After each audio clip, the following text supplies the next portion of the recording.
Hello, everybody. My name's Jim Diedlow, and I'm going to be your host along with Mont Hanley and AJ Moran.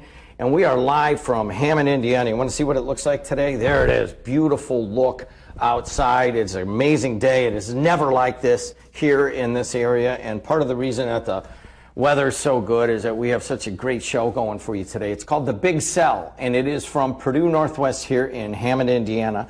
And we have some amazing folks who are going to participate. And I'm going to walk on out here to show you what we got going. But basically, we have 12 people that are going to have about 6 minutes to give us their presentation. And then we're going to have a little bit of time in between. And then the next person's going to come, and the next person's going to come. And they're from all over the world. And they are coming right into this studio here in Hammond, Indiana. This was supposed to be in front of a live audience, just like everything else. But we decided we're going to continue on, and we're going to soldier on. And this is going to be done on Zoom. So all 12 contestants are on the Zoom right now, and I'll bring them in a second. So originally, maybe we said it would be 15 minutes per. Probably, since we're on Zoom and I'm running things, we're going to move it a little bit faster. But I do want to you guys watch Shark Tank and you're like, wow, it happened so quickly, and then the whole episode's over. This is going to drag out a little bit. Have a little patience. People get their 6 minutes. We'll have a little bit of time in between, and we'll let the next person go and the next person go. All right? So what you need to do is kind of just check in on the radio, AM 1230, WJOB, and 104.7 FM. And you also need to just kind of come and go on the video, and we'd love to see you. So you want to see like the entrepreneurs of tomorrow? There they are right there, and they are all around the world, and they're sitting on your screen right now, and it's amazing. Mont Hanley, how you doing, my friend? I'm well. How are you? All right. You're sounding excellent right there, and this whole Zoom board up there has a whole bunch of people. Mont, what do you want to say as we get going here? I am going to be looking for Elijah Knox, Mel Moore, and Jared Hill. Elijah, Mel, and Jared, please count off for me. 1, 2, 3, 4, 5. 1, 2, 3, 4, 5. Jared? 1, 2, 3, 4, 5. Okay, you guys are all unmuted. Okay, who's got the PowerPoint to share? That would be me. Okay, so go ahead and do that while I read your bio, okay? Okay. Hi, everyone out there watching the PNW Big Sell. This is Mont Hanley. I'm the Associate Director for the PNW Commercialization and Manufacturing Excellence Center. This is our annual 2020 PNW Big Sell, and I'm going to be introducing Eli, Mel, and Jared, are a team of 3 junior engineering students from the University of Indianapolis. Their product is Speed Armor, which is an integratable HUD heads-up display that will work with existing motorcycle helmets. The team's main goal is to increase safety for motorcyclists on the road. Elijah, whenever you're ready, go ahead. All right. Hello, everybody. Welcome to our presentation. Our company is Dose, and we will be presenting to you our product of Speed Armor. But before we get into that, there is a problem that we need to address. And that problem is that motorcyclists are 28 times more likely to be involved in a fatal crash as compared to a person riding in a regular passenger vehicle. And through our research, we were able to discover that this was because of distractions, specifically 3 main distractions. One of which is including checking your speedometer. You look down at the speed, taking your eyes off of the road, which is highly dangerous, especially if you're riding on the highway. The second is communication difficulties. Currently, motorcyclists communicate with each other by tapping on the helmet of the person next to them, which leads to distractions, and it's not safe at all. And finally, cell phones. We're all told we're not supposed to text and drive, and this doesn't just involve people in cars. This involves motorcyclists as well, as the picture depicts. And this is what our product is trying to solve. Speed Armor is a hands-free communication system. It has an integrated eye-level speedometer, which has the display that's far enough away from the user's eye so that the speed won't be blurry when they're trying to read it. So they'll be able to look at the speed and see the road at the same time. It also has an integrated communication system, which is involved with the wireless Bluetooth headphones that are inside of the motorcycle helmet that are compatible with Android and iOS, and it's easy to clip onto any helmets. And now that we discussed the product, let's talk about the team behind the product. My name is Melanie Moore, and my teammates are Eli Knox and Jared Hilt. And now I'll pass this presentation off to Eli to continue talking about our product. Thank you, Mel. So as she said, my name is Eli Knox, and we are Speed Armor. Over the past 9 months, we have conducted over 400 interviews to try and find if there's an interest for Speed Armor, and if so, what that interest is. So from these over 400 interviews, we have found a 88% showed interest in Speed Armor, and this is the graph on the left. The graph on the right shows the main features requested by potential customers. The four main ones being communication being requested 33% of the time, speed display 22% of the time, blind spot detection 18% of the time, and then a GPS display 7% of the time. Speed Armor currently has 3 other competitors in the marketplace. Using our marketplace analysis chart, we are able to see how much better Speed Armor is than the competition. NuViz and Ryder are similar in function to Speed Armor, but cost twice as much as Speed Armor, with the third competition being CartoPack, which CartoPack is only a single functional device, meaning it cannot display speed, whereas Speed Armor can display speed and provide communication. Using the data gathered from the previously mentioned interviews, we were able to make a customer profile of a Speed Armor customer. A typical customer will be in the age range of 20 to 59, most likely male, but women did show a great interest in the communication aspect of Speed Armor. And then the customer's main concern would be communication from rider to rider, or either rider to passenger on the same motorcycle. I will now pass it off to Jared to discuss finances. Thanks, Eli. So based on our research and interviews that we found, we could sell Speed Armor for upwards of $300. And not only would that be less than all of our competitors, it would also be within our customers' price range. So the total available market worldwide for the product would be about $28.2 billion, but we don't plan on releasing worldwide on day one. So we're focusing on the US market only. So the served available market would be around $2.5 billion.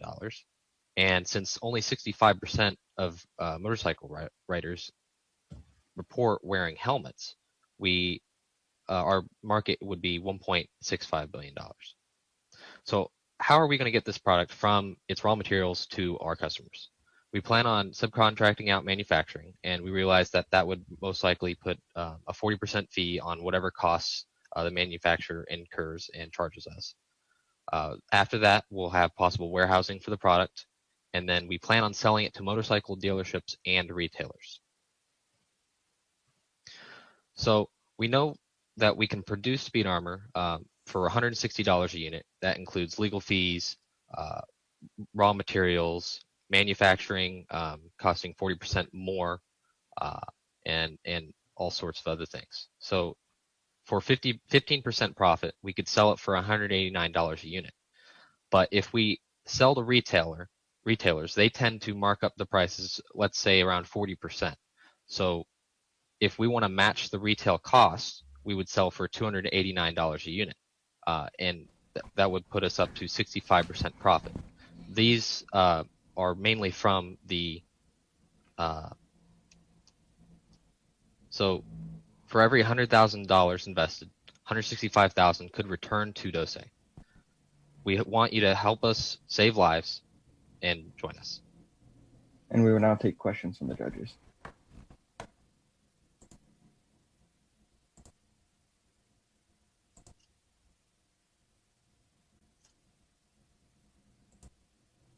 Like for distribution, where are you making these at? So we don't know where we are making them at yet, but we plan on contracting out our manufacturing.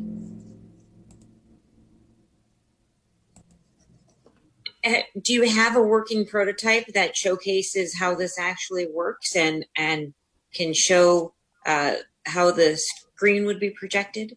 We were halfway through getting a working prototype, and then the school had to go to online, so we're not able to finish it. But we were 90% finished. All we had to do was fine-tune the code and the wiring. Great. I love the product. I think it's a great idea. All right. Very interesting product. You showed 3 other competitors on the competition slide. What prevents those competitors from adding that gap in functionality that differentiates you? And if that did occur, what would be your strategy to stay on track and still capture that market?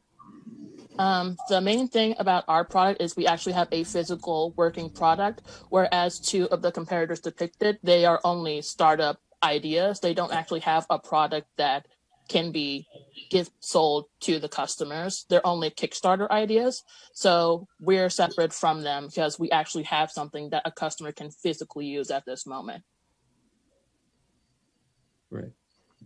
Do you have any patents pending? I know we're only supposed to ask one question. Uh-oh, Heather. Breaking the rules right off the bat. Sorry. We currently do not, but we are in contact with a patent lawyer.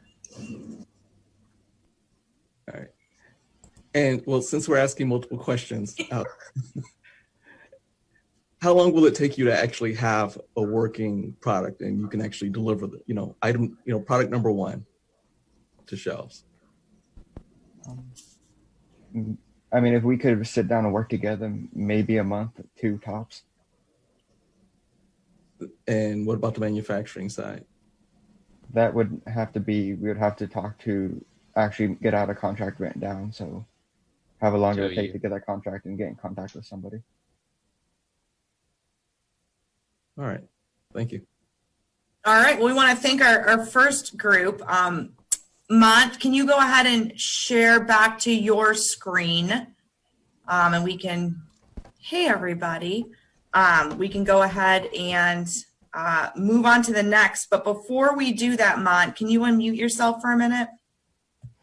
Yes, we can. There we go. Yes. There we go. All right.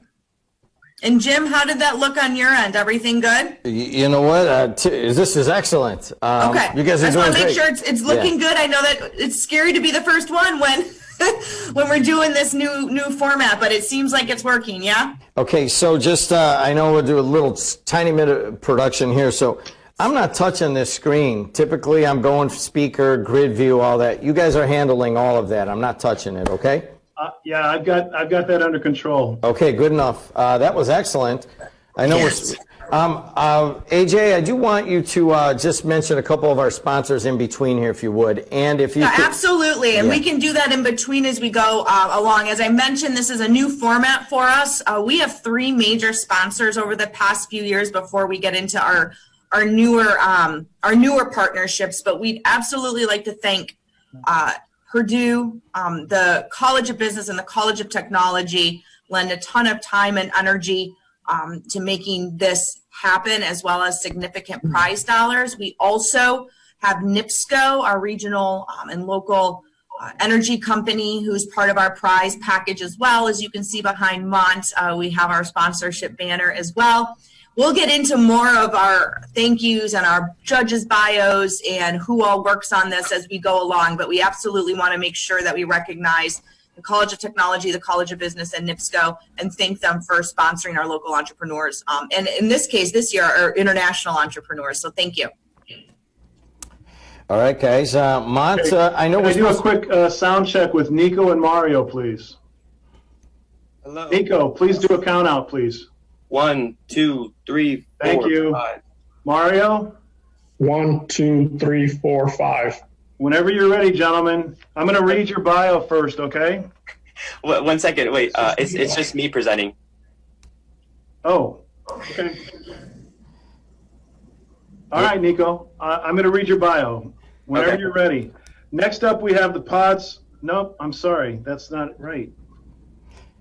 Folio. Hey, Mont, just go ahead and take a moment there, and I'll bring it back over here for a second. And I do want to just remind everybody that's watching the broadcast here, we are live from Purdue Northwest in Hammond, Indiana. And those of you that are driving around, this is kind of an odd thing. It's on radio and TV, and quite a few people are actually listening on radio also.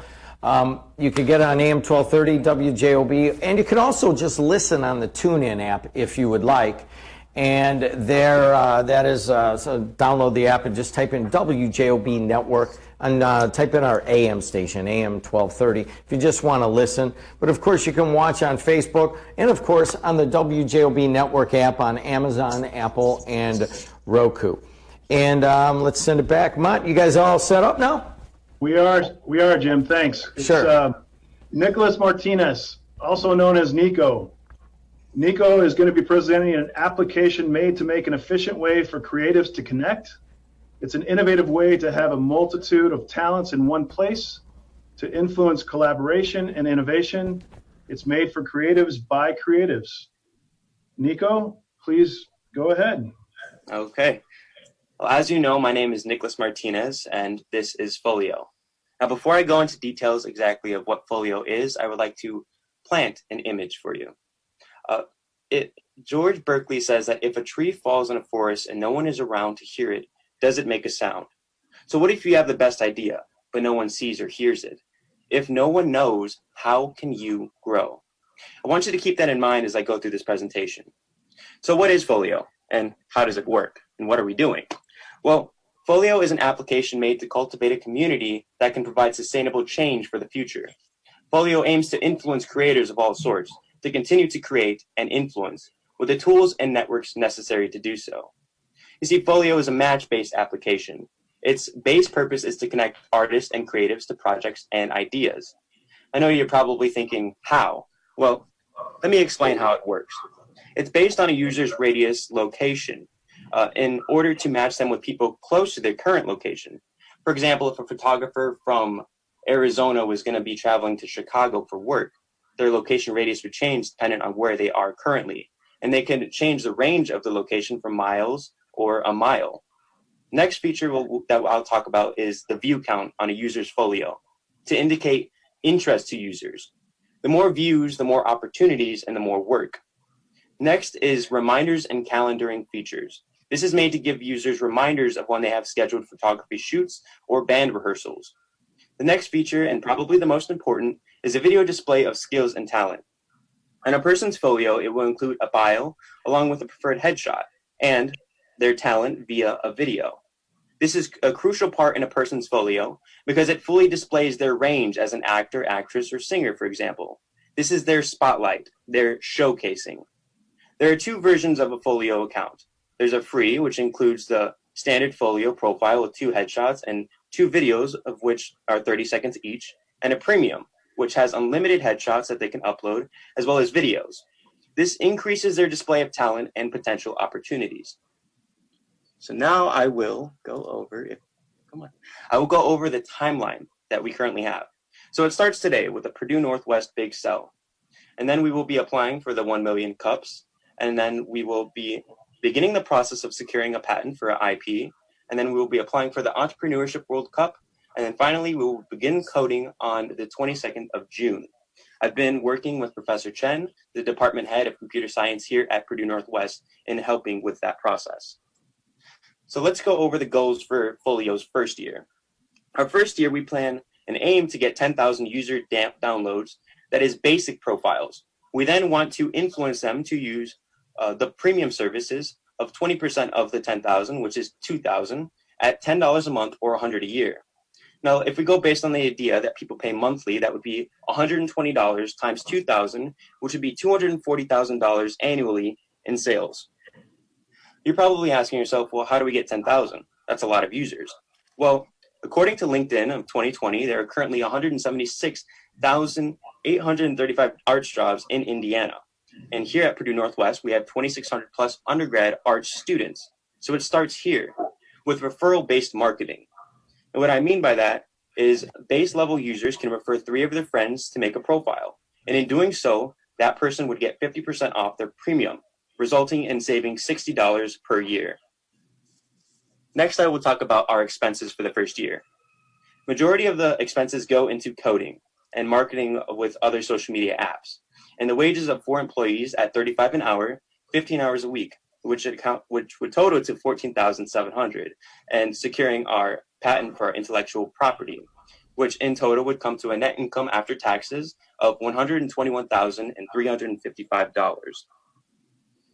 So let's talk about the growing opportunities, the why.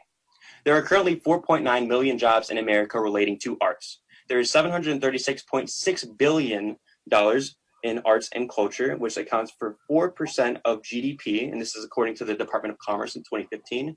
Between the years of 1998 and 2015, GDP grew 40% in arts and culture. 97% of employers look for creative people but cannot always find them. Well, now they can.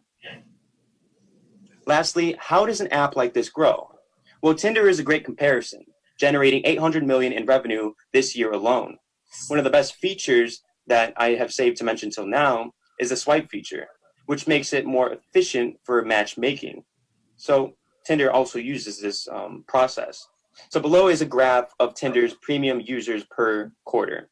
Now, according to this graph, there are 5.9 million subscribers of the premium service to Tinder. And within their first year, Tinder had 714,000 premium users and almost 2 million users worldwide, and they currently have 50 million. So now back to my initial quote. What if you have the best idea, but no one sees or hears it? If no one knows, how can you grow? I want to make sure that those ideas are heard and that they can continue to grow. And with your help, that tree will not go unheard. Thank you. I will be accepting questions now. Nico, excellent job. Another time that someone didn't use the entire 6 minutes. Very good job. Thank you. Renee, how would you like to ask a question? I thought this was pretty exciting, and I liked how how you were going to market it, and with the 50% off. I think that was a great marketing tool. Thank you. Nico, is the swipe right, swipe left feature on Tinder, is that a patented feature, or is that's a feature that you can utilize openly? Well, currently there are a multitude of apps that utilize that feature, so I do not believe it is patented, but I can get back to you on that. Thank you. Great presentation. Thank you. Great. Nico, that was a very interesting presentation and really taps into the new gig economy.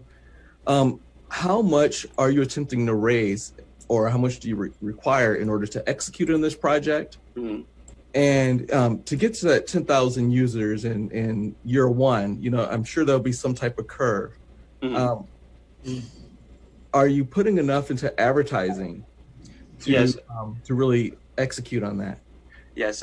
So I will be, based on my income statement or projected income statement, I will be spending close to $1,000 on marketing. And this is, like I said, through other social media applications and generating like an interest of people. If I could get their interest, and if I could get them just to have a base level profile and then get them to use that premium service, it'll get more and more people in.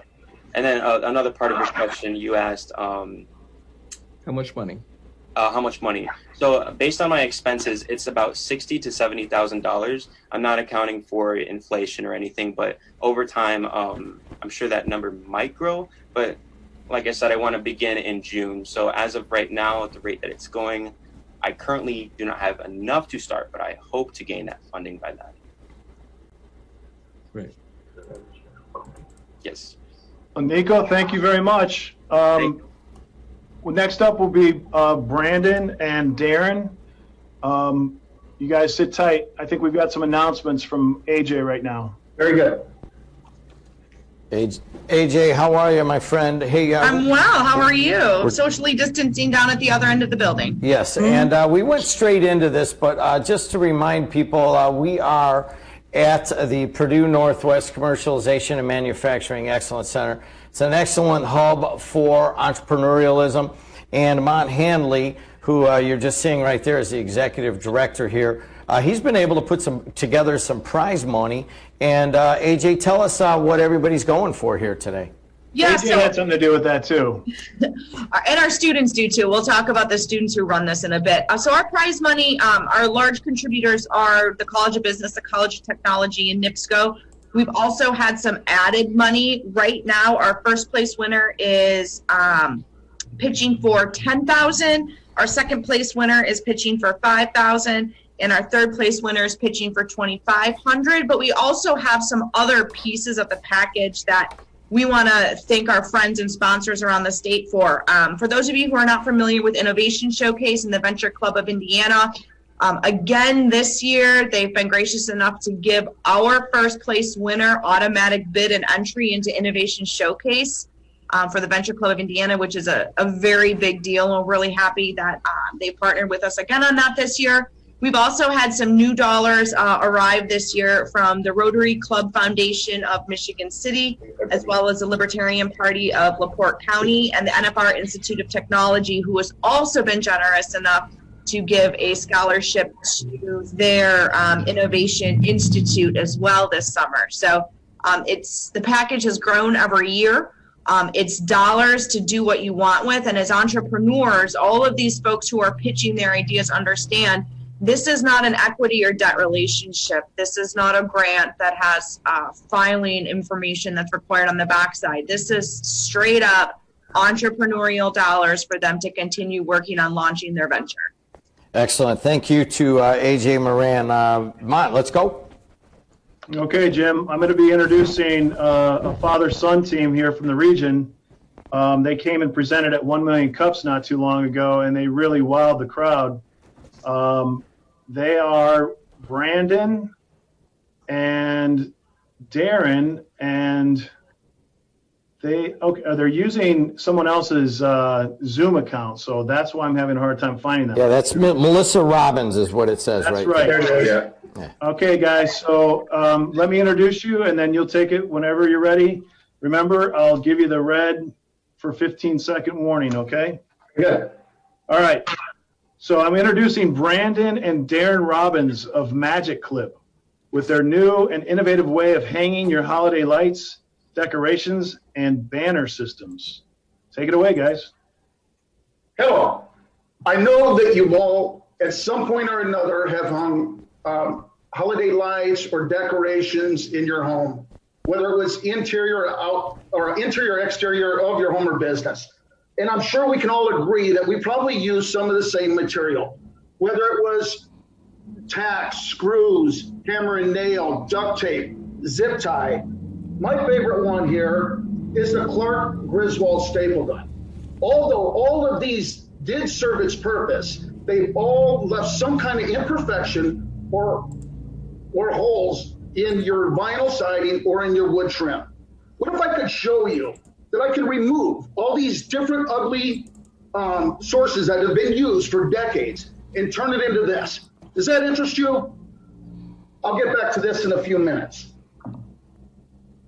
Suction cups were another way of putting up lights, hanging them in your in the interior of your home. I'm sorry, I'm really nervous. That you're setting up your house. You're going to put lights up on the interior of your windows. You put your lights up. They're hanging. Everything's looking beautiful for the holidays. Well, then one day you're going to run an errand and you're walking out your front door, and what do you notice? You notice one of them. You notice that the strands of light have fallen, and you go there to investigate, and you find a suction cup that is laying in the bottom of the windowsill. So what do? The only thing we can do is pick that suction cup up, look around, see if anybody's there, lick it, and stick it back up there, right? Okay. The other thing we have are the big, these are gutter clips. This was a great concept. It was a way of outlining your gutter systems and your roof line of your home. These I find frustrating. I am legally blind. So it makes it harder for me. It makes it harder for me to get the clips in. Oh, geez, sorry. And then once I get the clips in, and I'm going to hang the lights, I reach over to grab the strand of lights, I put them on the clips, and then I knock some of them off because I'm not seeing them. And we're going to solve this problem today. So let's say you finally, after many hours of getting your lights up, and you enjoy your holiday season, it's time to take them down. You go outside, you grab your strand of light, and you start pulling on them. And what happens? Some of the strands stay on your gutters. Some of the clips stay on the gutters. Some of the clips stay on your roof line, and some get sprung out in your yard. But don't worry about the ones in the yard. You'll find them this spring when you're mowing your grass. All right, Dan. Out with the old and in with the new. I'd like to introduce to you what we call Magic Clip. Magic Clip was designed to be used with your novelty mini lights, your dome lights, C3 through C9 light strands. Magic Clip is a very tiny but mighty magnetic clip. And you're probably asking yourself, that's great, but how am I going to get magnetic clips to stick to my house? As I have vinyl siding, wood trim, brick molding around your garage and doors. Well, that answer's simple. Instead of stapling myself to my house like Clark Griswold did, I use what we call Magic Band. Magic Band is a plastic coated steel metal that has a double-sided adhesive tape on it. The adhesive tape is strong enough to withhold windy conditions, temperatures from negative 50 degrees all the way up to 350 degrees Fahrenheit. So temperature is not an issue. Sorry. Behind me here, as you can see, I'll flick them on. It's kind of hard to see due to social distancing, but I do have a display of a window with the magic system already on there. It is very simple to use. You just simply pull it off. No more sprung clips in your yard, and very easy to put away. It is also easy to put back on. So we said we would get back to it later. Here's the nasty imperfections that we were showing you earlier. This is probably what we're using. Well, we have turned it into this. You can't see it, yet it's there. And it's a simple system to use.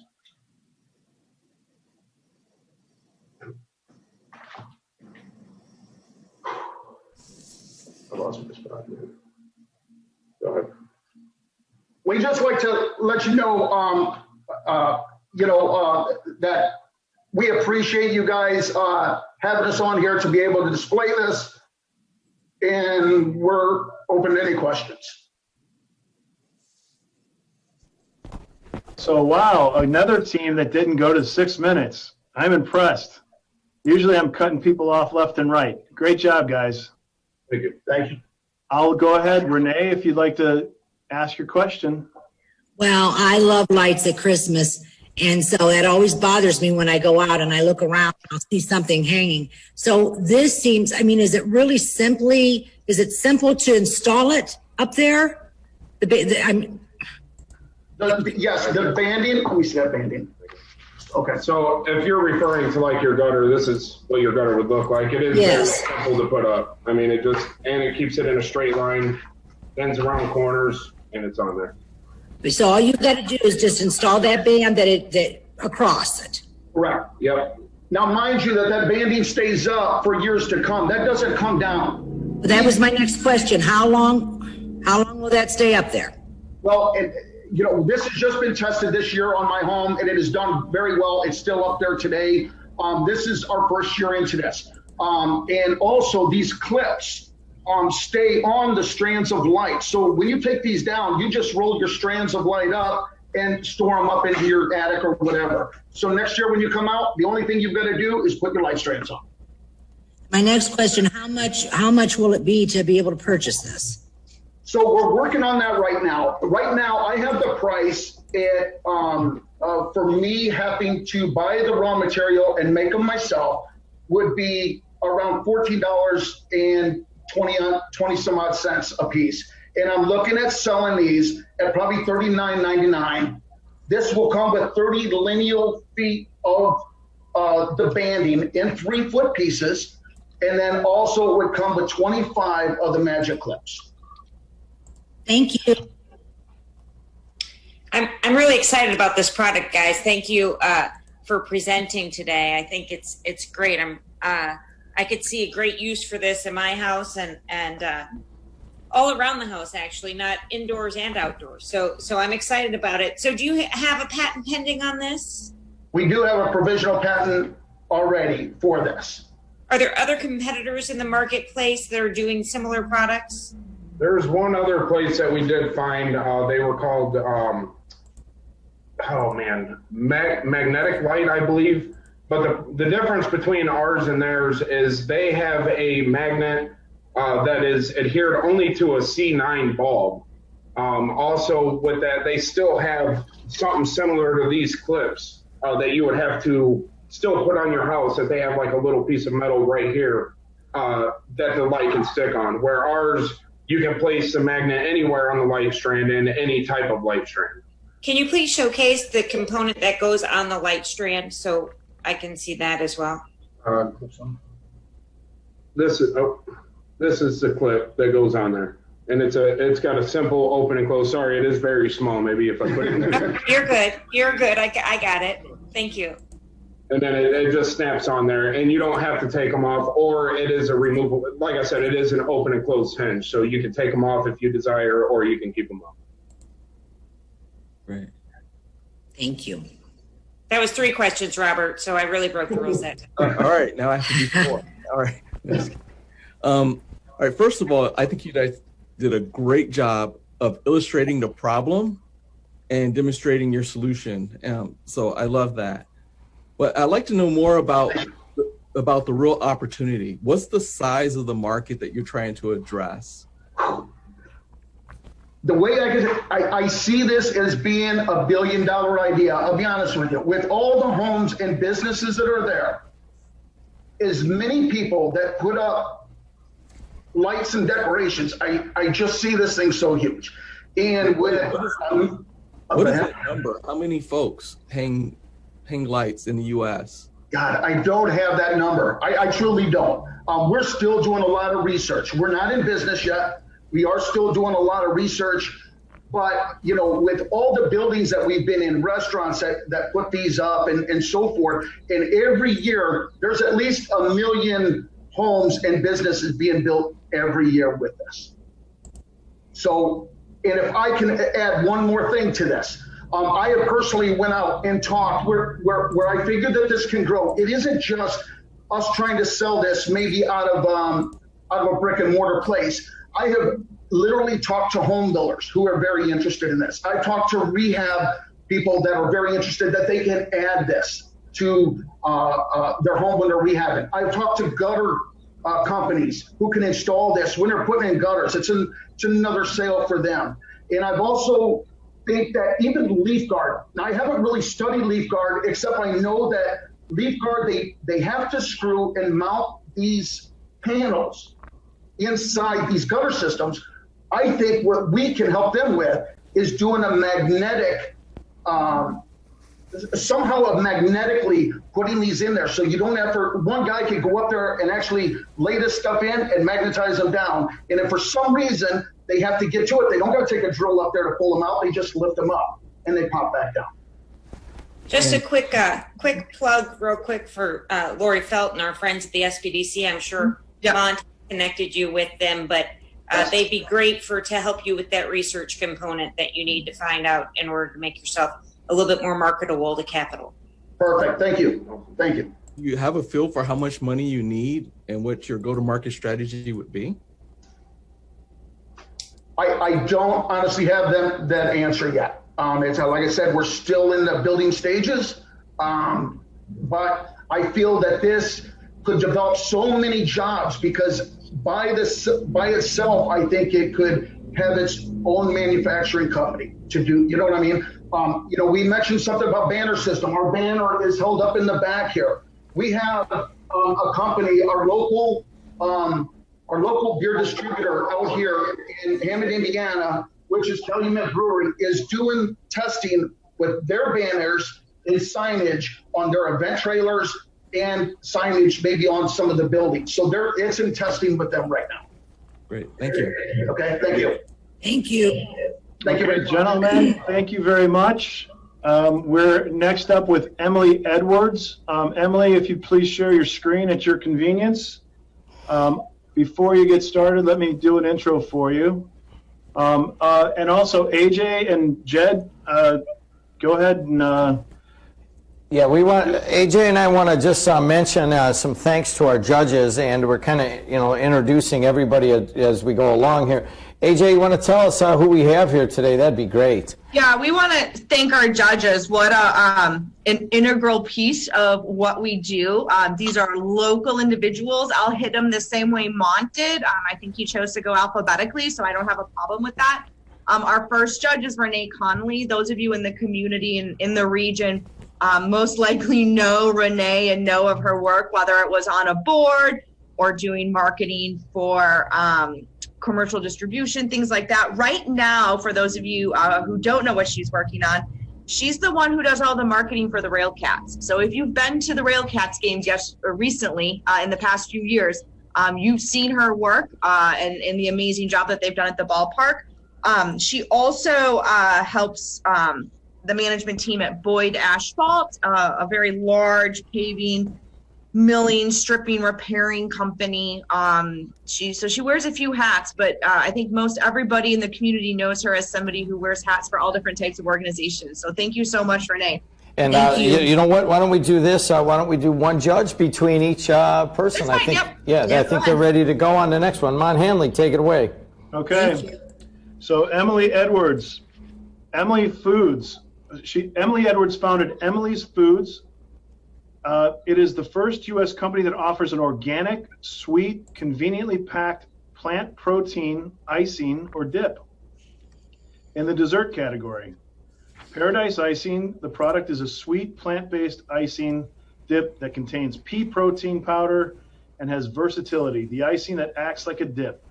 Emily, take it away. 1 second. Sorry. Emily? Yes. Okay, sorry about that. No problem. At your convenience. Okay. Hi, my name is Emily Edwards, and I am the founder of Emily's Foods. Emily's Foods is a company that offers better-for-you plant-based icings, dips, and snacks. Our signature product is Paradise Icing, a sweet plant-based icing that contains pea protein powder. Why did we create Paradise Icing? In 2015, while I was on my own weight loss journey, I was making muffins out of whey protein powder, and I wanted an icing or a frosting that would pair with that. So I started working with Purdue Food Science Lab down in Lafayette, and we was working with pea protein powder, yellow peas, and one of the negatives about pea protein powder is that it has graininess, off notes, and just literally tastes like dirt. And so during product development, we wanted to come out with a product that was creamy, smooth, and you could just enjoy the experience. So we walked away with Paradise Icing. Also during our research, we realized that millennial mothers, who is our target audience, their problem was that they wanted something healthy, simple ingredients, nutritious, organic, and for busy moms. And so their children, getting them to eat something, particularly a plant-based. And as you can see on the picture, a donut or broccoli, most kids would choose that donut. But with Paradise Icing, even if they go for that, you won't have a problem with your child eating that. Is healthy, nutritious, and has a complete amino acid profile. So it is a better for you snack. It's the icing that acts like a dip. It's dairy, gluten, nut, and soy free. It's versatile. It can be used as icing for cakes, cupcakes, or muffins, a dip for pretzels, fruit, and vegetables, a creamer for the coffee. And it comes in 8-ounce jars, 2 flavors, chocolate, caramel, sea salt, vanilla. The retail price is $5.99. Wholesale is $2.65. We are presently in 7 retail stores in Northwest Indiana and the Chicagoland area. We're also working on a snack pack, a grab-and-go pack, where we'll have gluten-free pretzels on one side and the dip on the other side. So our goal is to roll out with that later on in the month of May. For our competition, we have Dollops, Gourmet, Wholesome, and Simple Meals. All of those are plant-based frostings. None of them have protein powder, and that is our strength, the protein powder. So you can have a sweet, nutritious snack, but you can also have your daily dose of protein powder. And one of the attributes of protein powder is that it releases peptides in the stomach, so it helps you feel full longer. We're focusing on Northwest Indiana and the Chicagoland area, so we're still focusing on a local level. Our goal for this year is to gain 1,200 customers, to be in about 300 retail stores, and continue to grow from there. To reach those customers, we're going to do marketing, and hopefully after COVID-19, we're back to some type of normalcy. We'll start doing more in-store demos. We'll also partner with some other brands and influencers. And so, like I said, we like to grow to about 300 stores by the year of 2020. Next year, we like to target for 5,500 stores. And then on from there, we like to have our national footprint. The use of the funds that we're asking for today for new packaging, product development, sales and marketing, and organic certifications. My name is Emily D. Edwards, and I can't wait for you to dip into paradise. Fantastic, Emily. You actually did it in 4 minutes. Wow. Go ahead, Renee, if you have questions. I love the name, Emily. Hello. Hi, how are you? I'm wonderful. How are you? Good. What stores are you in right now? I am in Strachan Van Til and Valparaiso, the 2 locations in the organic section. I am in a store in California called Milk Guys. I'm also in Potash Market, downtown Chicago, and Sugar Beet in Oak Park. Marketing wise, do you have any billboards or anything? I mean, I haven't seen you. That's why I was really excited to hear that you're already in the stores. I don't have any billboards. We are right now, what we're doing is everything is on my social media accounts. I'm on Instagram, Facebook, LinkedIn, Twitter. I'm not very active on Twitter, but I am there. And so we're working on redoing our website, as well as those snack packs, because we believe those snack packs, everybody wants something grab and go that's simple. And so we really, really believe that those are going to be a big sale. So what we're trying to do is get that website up and get it going by the end of this month. Okay, thank you. You're welcome. Emily, wonderful presentation. Thank you so much for your thoughtfulness and your professionalism in your presentation. I think you did an awesome job. Thank you. This is a truly growing marketplace. Have you looked at any of the specialty stores that focus specifically on that plant-based market? Actually, I'm in conversations with Jewel Osco. I've had some meetings with Whole Foods and Trader Joe's. I haven't reached out to them yet because you have to have your organic certifications and have to have an official shelf life study done before you can reach out to Trader Joe's. And so those are some of the things that are coming down the pipeline. I follow a lot of vegan influencers, plant-based influencers. Had a conversation with one, possibly to start marketing the product on their website. And so that's where we are. What does your manufacturing ramp up look like? Right now, I manufacture in Nana Claire's kitchen. All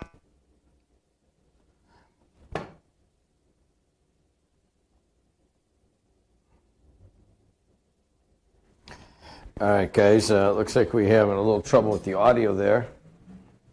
Okay. AU distribution. Okay, fantastic. Thank you very much. You're welcome.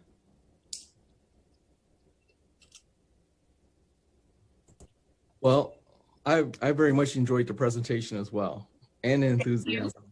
It definitely shone through. Wow, there's so much here. You're in 4 or 5 stores right now. Tell me a little bit more about how you're going to ramp up into that 1,200 stores that you mentioned by the end of 2020. Do you have a relationship with any national distributors or intermediaries? I have signed on with KE Distributors. Okay, KE Distributors. Okay. And what are the other barriers that you feel like you're running into that might prevent you from scaling? That's a good question. Initially, I think just really, really knowing my product and just really understanding who my target customer is. And then in February of this year, I went through customer discovery program down at in Lafayette. And so that really helped me hone in on who that customer is. And if you notice, I said the millennial mothers. And so when I did my research and looked around and found that, like for Northwest Indiana, the counties that I targeted, because it's a millennial mother parent and disposable income, married, school-aged children. And so the towns in Indiana that we targeted was Evansville, Indianapolis, Valparaiso, and South Bend. And those areas had the fastest growing set of millennial parents. And then for Illinois, it was Oak Park, Naperville, Lincoln Park, and Roscoe Village. And that was about 850,000. For Indiana, it was about 600,000. And so we targeted those. And so during my customer discovery, I was able to talk to more millennial parents and what their pains were for their children. And so I was able to identify that and narrow that down. And so now I think one issue that I don't really call it an issue, but it's something that I need to building out my team, and then really starting to scale up more, particularly on social media, getting that footprint so that when I am talking to investors and grocery stores, I can say, hey, here's my traction. This is what we've done, and this is where we're going. Great. Very good. Thank you. You're welcome. Well, Emily, thank you very much. Great job. Thank you. Very good. Nassim and Babak, you guys are going to be up. If you would like to share your screen now, and let me do the introduction before you get started.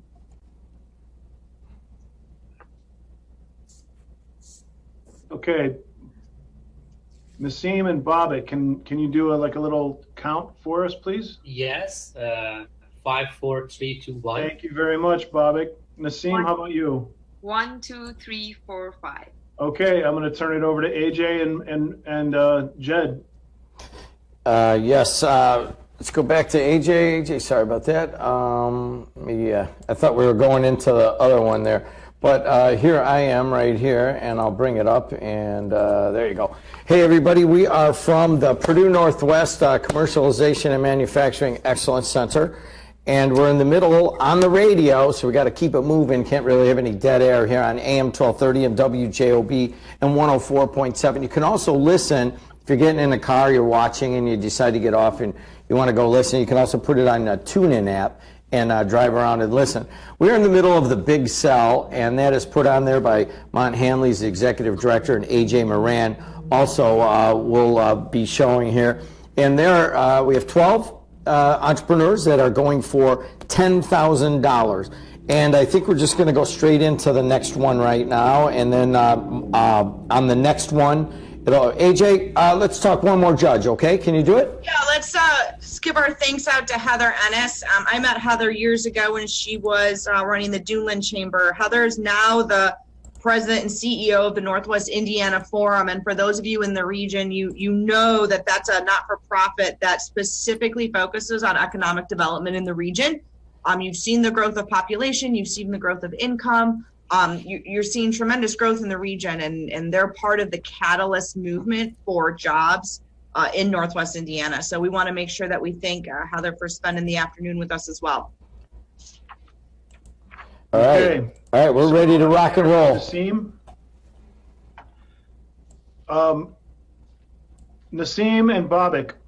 Storyboard is a marketplace platform that uses the power of storytelling for virtual employee engagement solutions. The platform connects more than 3,600 documentarians and their authentic stories from 112 countries around the world to companies such as United Airlines, Amazon, and many others. Stay tuned to learn more about the Storybolt business model and explosive tractions during the COVID-19 pandemic. And if I could also just add one other item here, Nassim and Babak are partly responsible for some of our cash prize money today. They are the latest company in Northwest Indiana to secure Elevate Venture funding through Elevate Nexus program. So Nassim and Babak, take it away at your convenience. Thank you, Mont. Hello, everyone. Good afternoon, and maybe good morning in some other locations. My name is Nassim Abdi. I'm the CEO and co-founder of Storybolt, the marketplace of stories and storytellers for virtual employee engagement platform. So our B2B2C platform connects more than 3,600 documentary filmmakers and their short authentic stories from around the world to HR decision makers at companies and corporations, and give them access to on-demand virtual lunch and learn programs. Because we are Storyboard, I would like to start with the story of why we started Storyboard. Actually, I was teaching in classroom at Purdue, Fort Wayne, and I was trying to engage my students in a topic that was very close to my heart. It was impact of war on people, and unfortunately, I had some experience with that growing up during a brutal war. So I was sharing stories about how I lost my fiance due to chemical attacks, and I was hoping to engage them in the conversation and take them to more deeper discussion and action, hopefully. And I looked around and they were not engaged. They couldn't relate to my story probably. So I was frustrated and I decided to try another experience that I had. I happened to be the leading actress of a film that was featured on Netflix and was on theatrical tour in US and Europe. And because of that, I got a lot of Q&A opportunities. And I saw firsthand how powerful it is to have a story of a film and the Q&A with someone who walks outside from the film and talk to audience. So I thought I'm going to try that, and I showed them a short documentary about the issue and invited the filmmaker on video chat, and that changed everything. They were gazed on the screen, they asked brilliant questions, and also changed everything for me. I quit my teaching position, and with Bobak, who was a friend and colleague for 11 years, and as a serial entrepreneur, he just exited his third startup. So together we built a team of sales and technology and built a platform, and we actually found a bigger market that shared the same pain of engagement. So companies and corporations are dealing with the issue of attracting and retaining high quality talent. And 500 Fortune companies actually know that this issue of creating a positive culture of corporation is not a checkmark item anymore. It's something that impacts their bottom line. That's why last year in North America alone, they spent more than $8 billion on initiatives related to employee engagement, more specifically on diversity, equity, and inclusion. But what they get from their employees that most of the time these initiatives are too superficial or time consuming. And they know that it's going to cost them 33% of one employee if they lose that employee to replace them. And especially right now during COVID-19 with the new normal, it's even more painful to create that engagement for remote employees. So on the other side of the market, we have filmmakers who are passionate about stories that they're telling. And they spend 2 years of their life and passion to create a short documentary. And 97% of time, they can't make any profit on that documentary. So what is the solution? The solution is a marketplace platform that connects corporations to filmmakers. And here's an example of one of our clients, United Airlines. That's a real example of how Jessica, the HR decision maker, submitted their request for a session that they wanted to have on implicit bias.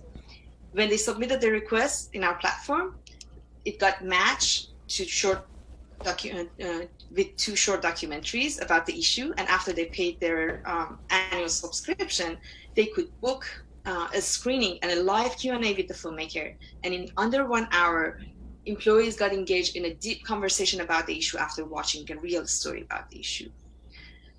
The total available market for this business is $23 billion. And our business model is annual. It's a token-based annual subscription, like Audible, if you're familiar with that model, for B2B. And right now we are doing direct sales and focusing on large corporations, and we have 18 paying clients, including United Airlines, Amazon, Northwestern University, and many others. We started selling with our minimum viable product, and then in the next phase, we are going with channel partnership and adding channel partnership to our model. And we are looking at a marketplace of filmmakers that connect with corporate social responsibility initiative of companies and connect filmmakers to them in our final phase. We are in conversation with 11 other corporations. This week, we are having a meeting with Google Cloud and also Paylocity and FedEx. we've raised, as Mont mentioned, we've raised some seed money, 400K, and we are asking for another 850K to spend on our sales and marketing on both sides of the market. More specifically, we are passionate about Big Sell and the $10,000 prize, because that could help us build our the part of the platform that helps with channel partnership. That component would allow us to have resale option with boutique consulting firms, and we have already a candidate, and that's why we are passionate about that. Thank you so much, and I appreciate your questions. Thank you, Naseem. Renee, would you like a question? Well, it was a wonderful presentation. Could you go back again about the resale? What did you mean by that? Absolutely. Thanks, Renee, for that question. Uh-huh. So one strategy in our sales is channel partnership. And with channel partnership, we are working with boutique consulting firms who are working on the components on diversity, equity, and inclusion, or employee engagement, or other strategies for companies and corporations. And they can easily incorporate our platform into the model that they have. So our platform right now needs this component of resale, which would give like a white label to them that they can put their branding beside our branding and take the model to companies and corporations. And we are in conversation with one actually in Toronto, Boutique Talk, who has several large corporations as their clients, and they would love to add storytelling to what they have. So that would easily scale our sales in just a quick addition. That's an excellent idea. Very good. Thanks. I enjoyed the presentation as well. A quick question. There seems that this involves a few other partners with the rights to the short film, as well as to get the producer or characters to be able to be on screen or have the conversation as well. What do the margins look like, and how much do you have to pay out to those participating partners? Absolutely. So I'll start with the quick answer, and then Babak, you can take it away from there. Yes. 75% are the margins, and go ahead, Babak. Yeah, in the business model slide, we mentioned that the average payment to the filmmaker is around $800 US. It differs from filmmaker to filmmaker because they have different class of work, and the technology cost is not too much, because you just need to set up a platform, and after that it's just the cost of maintaining that, and all the other costs are variable costs, and it helps us to be to have the margin at the same set around 70%. Yeah. And it's going to be bigger, during the time, because when we cover the fixed costs, all the other costs, all the portion of variable cost is way bigger than that, and the margin is going to be bigger, during the time. Yeah. Thank you. Yeah. You mentioned that you had 18 customers and 11 in the pipeline. How long did it take you to acquire those 18 customers? Generally, for those B2B sales, there's a much longer lead time before you can close the deal. So tell me about that sales cycle. Mm-hmm. You're absolutely right. The sales cycle, the whole sales cycle, right now, after having the initial conversation with the leads, with the hot leads, it's going to be like 3 weeks to 1 month. But how we access to those hot leads, actually the very first 4 or 5 of them was through our network, and after that we got referrals. Most of them are through referrals of the current clients. For example, we got the Amazon through United Airlines, and also we have some free webinars online to help HRs about the issues. And for example, FedEx is a result of one of those free webinars that we have virtually. So this is the way that we got them. Got it.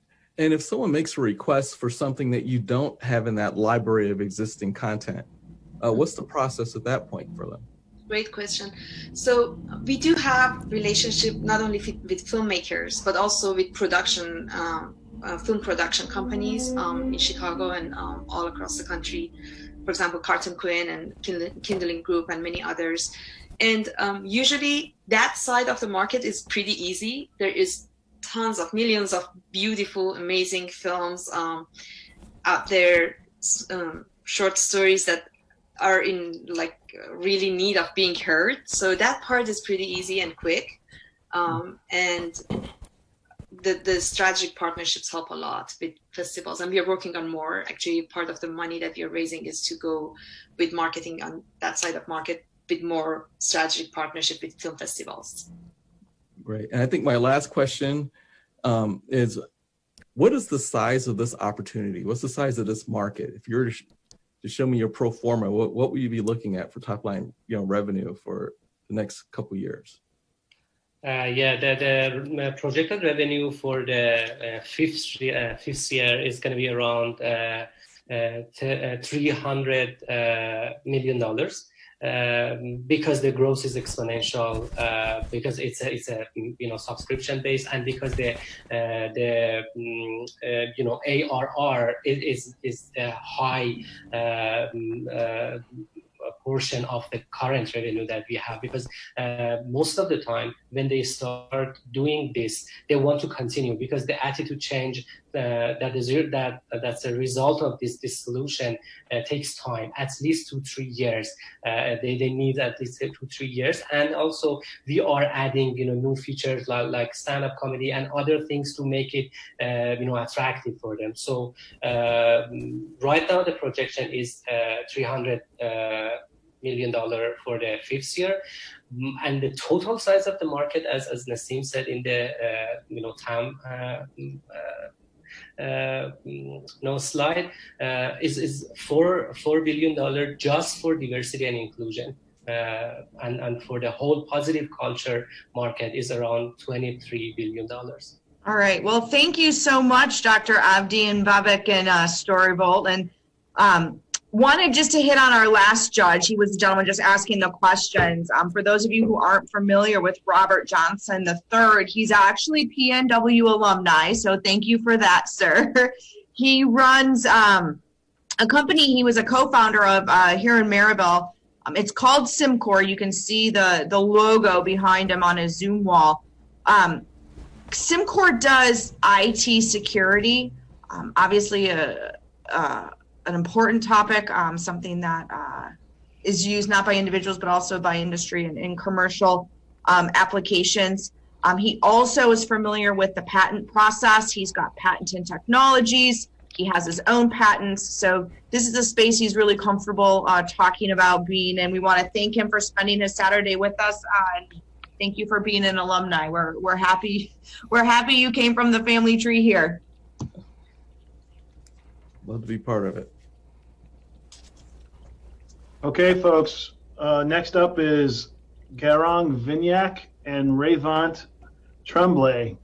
They're a team from Purdue University, and with our current COVID crisis, G is actually presenting from Kenya, Africa, and Rayvant is in his home country of India. So it's truly an international event this year. Rayvant and Garong are two students from Purdue who are on the path of solving one of the hardest yet most critical first steps for student innovators: building a team.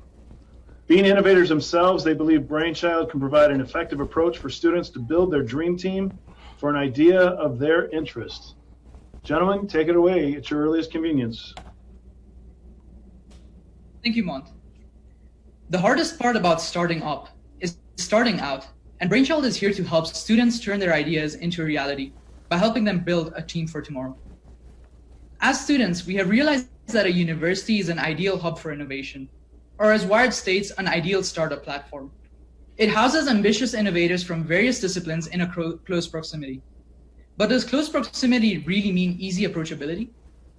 Through our market research, we found that over 2/3 of student entrepreneurs are looking for help with their ideas, while 3/4 of the students are looking for work opportunities geared to their interest. But currently there exists no convenient way for the two to connect. This brings us to the problem. Student innovators find themselves limited to collaborating only with their friends and classmates, as there's currently no easy approach for them to reach out to other students on campus. As a result, student teams soon disintegrate because of missing skill sets, leading to a loss of potential ideas. We propose a solution for a digital platform that provides a convenient approach for student innovators to form multidisciplinary teams to help them bring their ideas to reality. We segregate students into two groups. First, student innovators that have ideas, and second, students looking to work on an idea. Innovators on the platform can post their idea and look for peers with relevant skill sets, while other students can post their skills and interests and join projects they like, all with just a click of a button. These are our current mock-ups of the platform. Beginning with the idea documentation page, this is a place where a brief description of the idea can be posted. The idea can be made private or public, and new members can be added through the Add a New Member button on the right. Moving on to the idea connection page, this is where students can request to join an idea of their interest. We use tag-based search algorithms that reference the skills, interests, and ideas, making it easy as possible to search for teams, whether it is for a weekend side project or a successful startup. There are over 5,300 universities in the United States, 42% of which are promoting student entrepreneurship and innovation.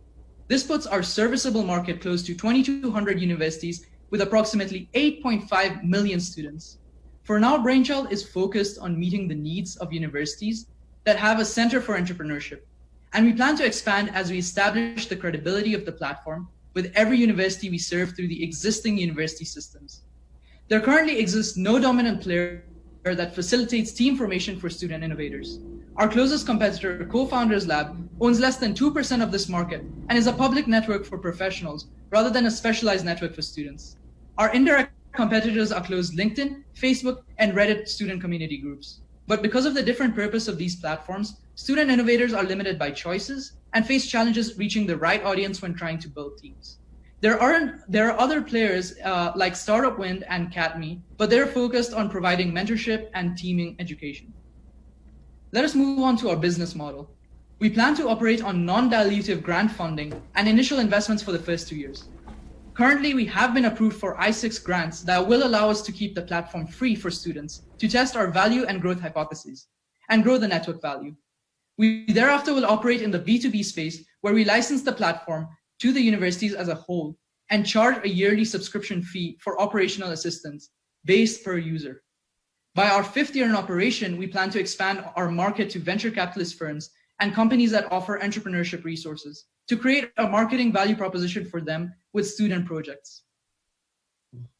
Our initial market for testing and implementation would be Purdue University. We will acquire our first users by implementing the system with on-campus and virtual competitions, after which we will test the usability with a select number of design courses to eventually scale the platform university-wide throughout the student network. We have already signed up interested department heads and competition organizers. After successful implementation at Purdue, we plan to partner with the Burton D. Morgan Foundation to reach out to 22 of the other universities that they have in their collegiate network. Because of Purdue's established credibility in the field of innovation and entrepreneurship, needless to say, reaching out to other universities will become much simpler for us.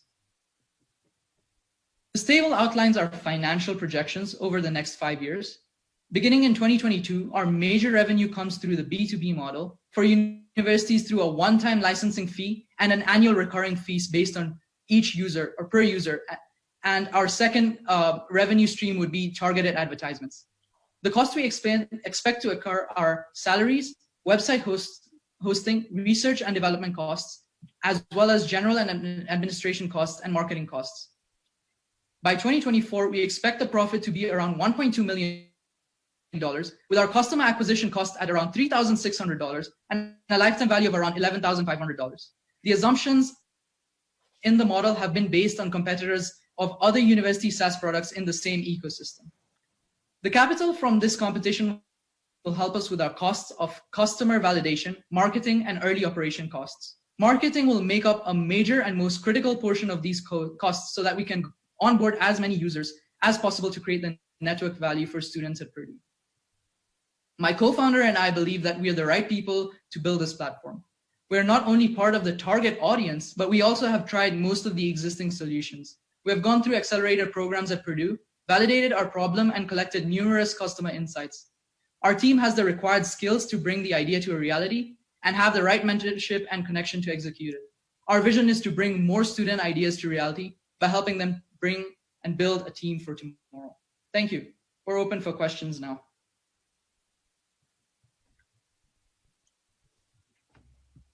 Thank you, G.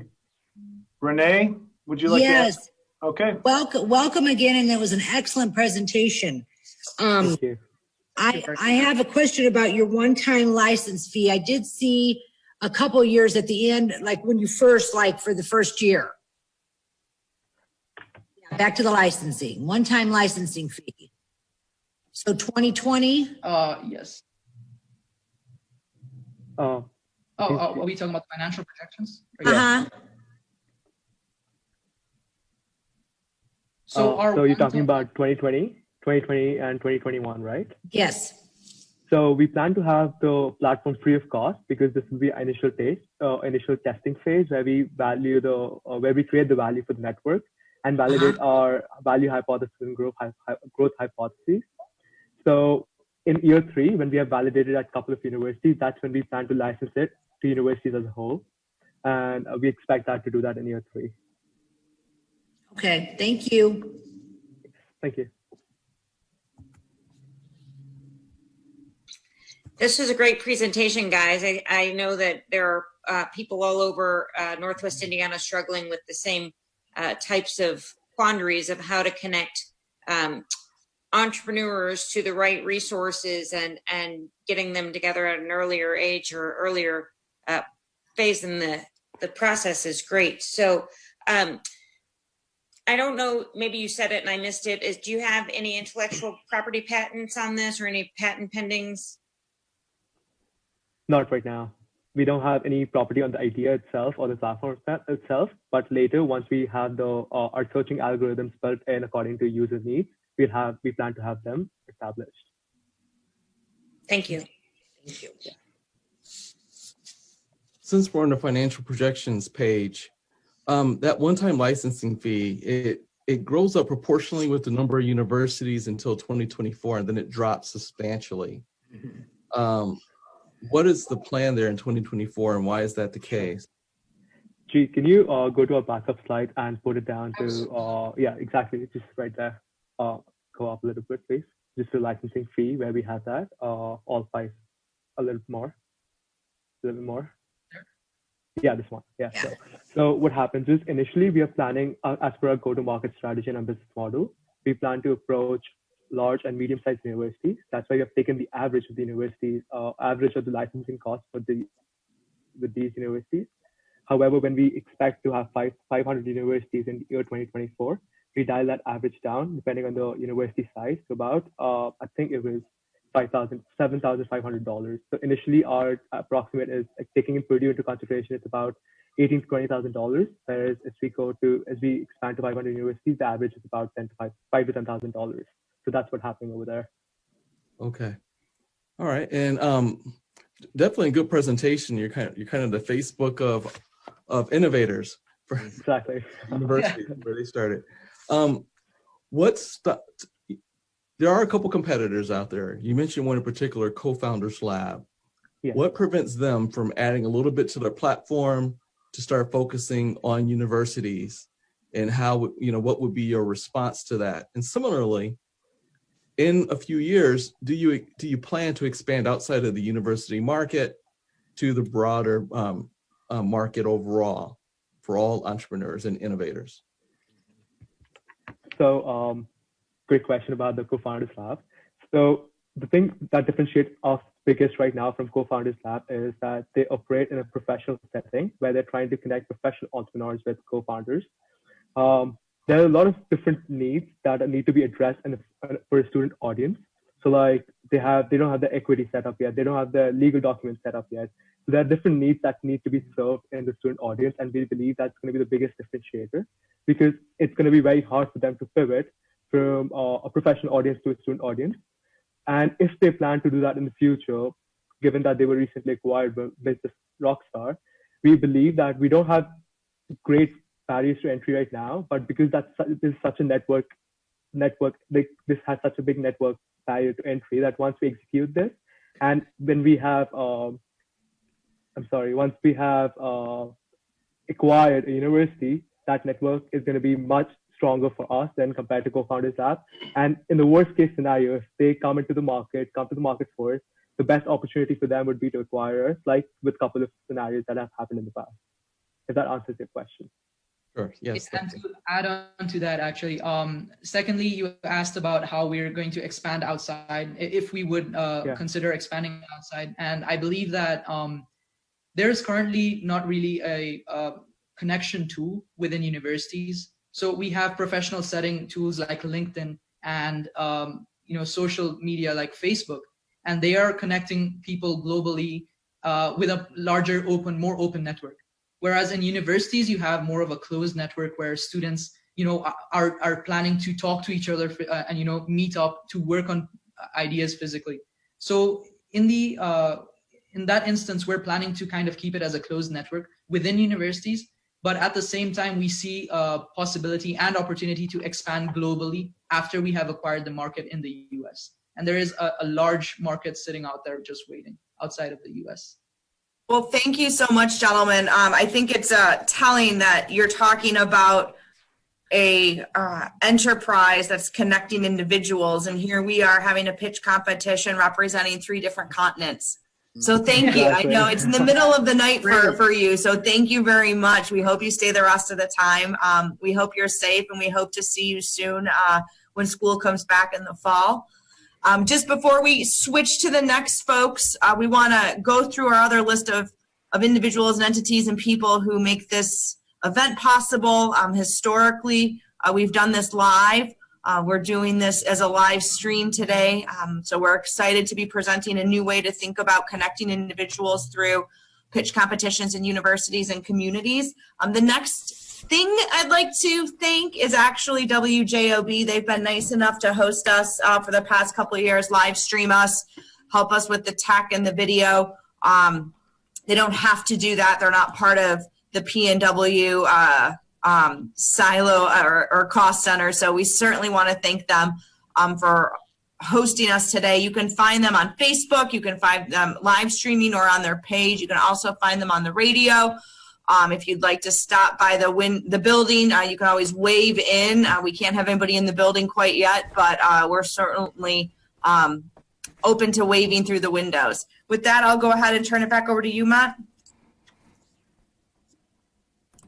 Thank you, AJ. And I would also like to thank WJOB for doing this. We had planned to host this event at the Westville campus this year. We like to go back and forth between the 2 campuses, and they stepped in at the last minute to help us get this online. So thanks very much to Jim and Debbie and everyone at WJOB. I'm going to introduce Nathan. Nathan, can you say 1, 2, 3 for me so I can hear you? 1, 2, 3. Okay, thank you very much. Nathan Schottke, Bedbug Intelligence Group research shows that bedbugs are back and they're hard to track. Today, the itchy critters are from 15 to 71% of new calls for pest control professionals. Bedbug Intelligence Group is here to tell us about their Nano Sensor that enables pest management companies to make more money by automating their bed bug inspections. Nathan, please take it away at your earliest. All right, thanks. Hey, everybody. A lot of good competition here. Ever since humans slept in caves, bed bugs have crawled on us and sucked our blood. They hide during the day in beds and cracks in the walls. They hitchhike from room to room and from apartment to apartment, from building to building. Once we killed them with DDT, and then we stopped using it and they came back. To find them, we need sharp human eyes or keen dog noses. Dogs can smell well-fed bugs, but they're expensive and delicate. Now we call pest control professionals. They hunt bugs with experienced eyes or trained dogs, but they don't want to be hunting, they want to be killing. When the bugs have already spread, they're easy to find, but hard to kill. We need to find them early before they multiply. One day I had an idea. What if a gas sensor could sniff out the bugs? I'm Nathan Shatke with the Bedbug Intelligence Group.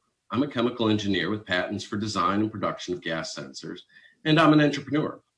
My patent-pending device disrupts and automates the way we detect bugs. It saves money, it saves time, and the market is multiplying like well-fed insects. Here's my pocket-sized Nano Sensor. It has a tiny fan that blows air in the if there's bedbug gas in the air, the device smells it, even just a few bugs. It works like a trained dog, only it can work at times and places that dogs can't, and it doesn't cost $200 an hour. We sample the room air using a proprietary membrane that traps the vapors. You know who needs our technology is pest control professionals, especially those working in senior citizen housing. Pest control is a $15 billion industry and growing. Bed bugs are 15% of their new business. Treating them is profitable, checking for them isn't. After they feed and mate, bed bugs emit a lot of gas particles. You're seeing how the amount of gas increases when bed bugs eat and mate. Small local companies and even a publicly traded multinational are already interested. They're our target market and first best customers, getting our company off the ground. Our cell phone interface is user-friendly. You key in the size of the room and then leave it there. A small fan blows the apartment air over our membrane. If you have a lot of bugs in a small area, you'll know in 15 minutes. When you find bugs, the technicians do what they train for, apply expensive chemicals safely. Our I-Core research shows that pest control firms really want to save money on inspections. If they're treating one apartment, they need to treat the 5 adjacent ones. 90% of the time, they find nothing. Problem is, it can cost half again as much to inspect those surrounding units as to treat the complaining unit. They need a cheaper way to test. With our sensor, they can test and treat at the same time. While the technician is treating the initial complaining apartment, sensors go into the 5 contiguous ones. Say they find bugs in 10% of the apartments. Then the lead technician checks the new surrounding apartments. The team treats the newly identified apartment. No new service call. These graphs show a typical day for 2 techs. The one on the left, they're not using our sensor. The ones on the right are. Green areas show how many profitable treatments they can apply. Yellow areas show time spent testing. See how with our sensor, they spend less time looking and more time treating. Without us on the left, they can finish 3 treatments and net $660. With us on the right, they can handle 4 treatments and net $1,040. Cutting down inspection time is efficient and saves service calls. On average, a tech completes 22 tests in a week. We charge them $20 a test and net $18. They still come out ahead and we make $400. Pest control pros prefer to pay by the use, so they pay us $20 per apartment. At 22 tests a week, that comes to $400. That also happens to be our current production costs. That means that the unit pays for itself in less than a week. But wait, there's more. Today, everybody is worried about disease transmission. Without our device, the technician crawls around on the floor, checking cracks for bed bugs. Every inspection means another potential contamination. With our device, the technician enters the apartment, sets the instrument in a central location, inserts an electrode, presses go, and leaves. Minimal exposure to pathogens, maximum user friendliness and accuracy. Our current manufacturing cost is $400 per device, and as we scale up, it'll go down to $50. The good news is that we're just getting started. We're focused on the pest control industry now because of our limited budget, but we know that the market is much, much larger. Down the line, when we go to full-scale production, we'll offer a retail model on our website for $200, and we anticipate worldwide demand. Imagine an inexpensive device you slip in your pocket, test a room, any room you want to sleep in. We can adapt the technology to other profitable uses like agricultural pests. Our team can develop this because we have experts in biology, chemistry, fluid dynamics, physics, statistics, IP, electronics, and control programming. We're all working for equity now and financing the project with our savings because we think big. For now, Bedbug Intelligence Group is concentrating on automated pest detection. Don't let the bedbugs bite. Thank you. Okay, thank you, Nathan. Renee? Hi, Nathan. That was very interesting. I'm itching right now. I did too. Nathan, so go back. How big is this sensor? It's not that big. Okay, so the Nano Sensor is small, and unfortunately this one's been rubbed off as I've been practicing. The instrument is the $400 thing. Okay. So this right here is a it's better than a $5,000 potentiostat. I didn't want to get into the technical details of what this is and why this is $400, but this is $400. This is what we charge 20 and we make 18. What I put on this, that's the technology. That's the hard stuff. Okay. And my question is, okay, so I call you and it's going to run me how much, my first session with you? You call the pest control professional. Yes, I call the pest control. They oftentimes have customers, apartment buildings that they have a contract with. Well, most of the time they go into that when they get a call, and that 90% of the time there are bed bugs there. So their sales manager comes in and makes sure and sets it up. Then the apartment manager calls everybody and says, hey, we got to get into your apartment tomorrow, da, da, da, da. So you have to kind of set these up ahead of time because of the law, but you really got to check those 5 surrounding. And right now, in the big cities, they're forced to. Chicago, New York, Los Angeles, they have laws that you have to check those surrounding. The suburbs, no. And when an apartment manager is given the choice of spending an extra $500 to check the surrounding units, or just paying $500 to $1,000 to treat one unit, and with only getting a hit 10% of the time, they don't like to spend that money. That was some of the things we learned in the I-Corps program. Okay, thank you. Very interesting. Yeah, I really had a different thought about where this company was going to sell its product when I first started. Nathan, great presentation. Thank you for your thoughtfulness and making me itch as well. So your graphics are really gross. So how often is there a false positive with this test, or can you accurately depict? Because are the gases that are emitted by bed bugs also common to other types of organisms? There is a suite of chemicals that are associated with bed bugs, and that changes over time. They oxidize, they extend in their chain length, and some of the pendant groups go flying away.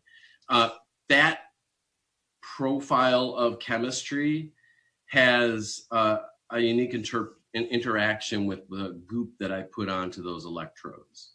Gotcha. Now, there are a lot of tests that I need to do over the coming year that involve like household pesticides, stink bugs, ladybugs. Make sure that none of these other cockroaches, make sure these other household pests don't interact with my chemistry. I have tools in my chemistry workbench and with the heavy duty instrument to be able to tune some of those out. So that's what I do, and what I have done for the last 30 years is work on electrochemical methodologies. So when you, and then when you get to the manufacturing where you see yourself having a product for the consumer on the home owner front, you're going to be selling it at a significantly reduced rate for what you'd be selling it to the professionals. Do you foresee some issues with your margins as that comes out, or is it going to be the same product, or will it be? No, it'll be a different product. Okay. So this heavy duty, it's better than a $5,000 instrument. That's overkill, but that's going to help me find all the methodologies that I need to use. And then I narrow in, tighten down, simplify. This one has, you can see how many connections. That's also, we can do troubleshooting and analysis on the board itself. We can play in different places. We have, you know, Bluetooth and cell phone connectivity. So great. A lot of that stuff will get simplified. We'll get onto chip. We'll be able to burn our own EEPROM at that point. Stuff like that. Robert, would you like to ask a question? Sure. I really wanted to ask Keller's question about hexanol and octanol and false positives, but great answer there. I really enjoyed the presentation and how you delivered it. It was very engaging. If there's anything that bugs me about the entire thing, is the dad jokes, is that I can see this technology being used in many areas outside of this bug area. I can think of industrial applications, you know, detecting certain types of gases, or so there's just so many other applications of something like this, and even just detecting for bed bugs or other types of bugs. There's a company that started years ago called Cyrano's Technologies, and they hired a couple hundred PhD analytical chemists to move forward their platform. Similarly, huge amount of expense. And then they got bought out eventually by Smith, and that's some of the technology that's sniffing stuff in the airports for you. So is your plan to expand outside of the bug area, or are you saying that you really want to keep it focused on one? I want to get my company off the ground. I want to get cash in my pocket eventually, and you know, money in my bank account so that I can keep moving forward on these other ideas that I have. I have a lot of good ideas. What really helps make something like that go is to have a clean suite of analytical targets, and the bed bugs really provide a nice clean suite there. They give out 6 chemicals from their rear end, and those are well known. There was a guy in the 60s who spent 6 months taking apart bed bug butts and taking their scent glands out and trying to figure out what was in them. So I have a lot of really good info here, but there's a lot of really good areas too. Well, we want to thank you, Nathan. We got to use the word hexanol, so I'm excited to get to use that word today. So thank you to Robert for using it. We're going to go ahead. I've got a couple more groups I want to thank before we move on here, Mont. Right now, I want to talk a little bit about some of the folks in our community who help us make this possible through working with our students, through helping us judge through our initial applicants to our finalists, the Society of Innovators and Jason Allen, who's part of the Purdue family.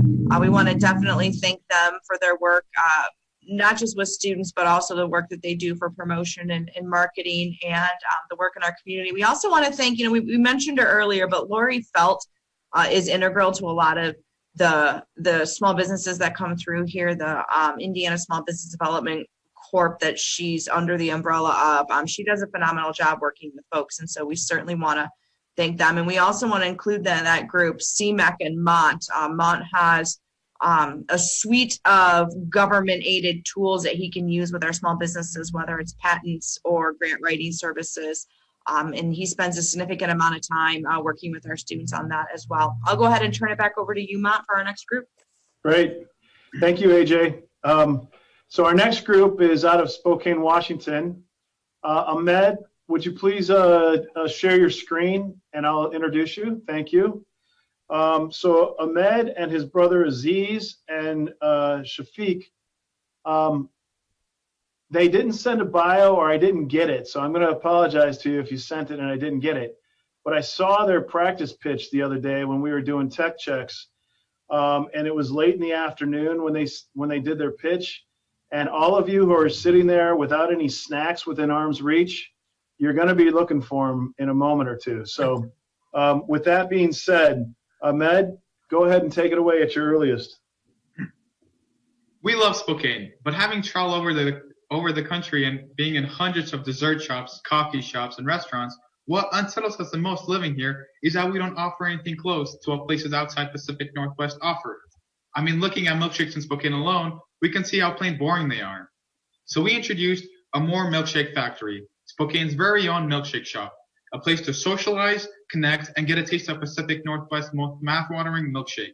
As a startup, a more milkshake factory sees a huge potential, bringing something never seen before into our area.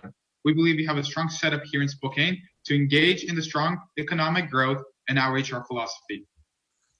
The U.S. pastry market is a $10.3 billion industry with 5.5% annual growth. The milkshake market being at $6.4 billion and is growing at a rate of 6.2% a year. The Spokane's available market and pastry, the Spokane's available milkshake and pastry market is estimated to be around $4.1 million.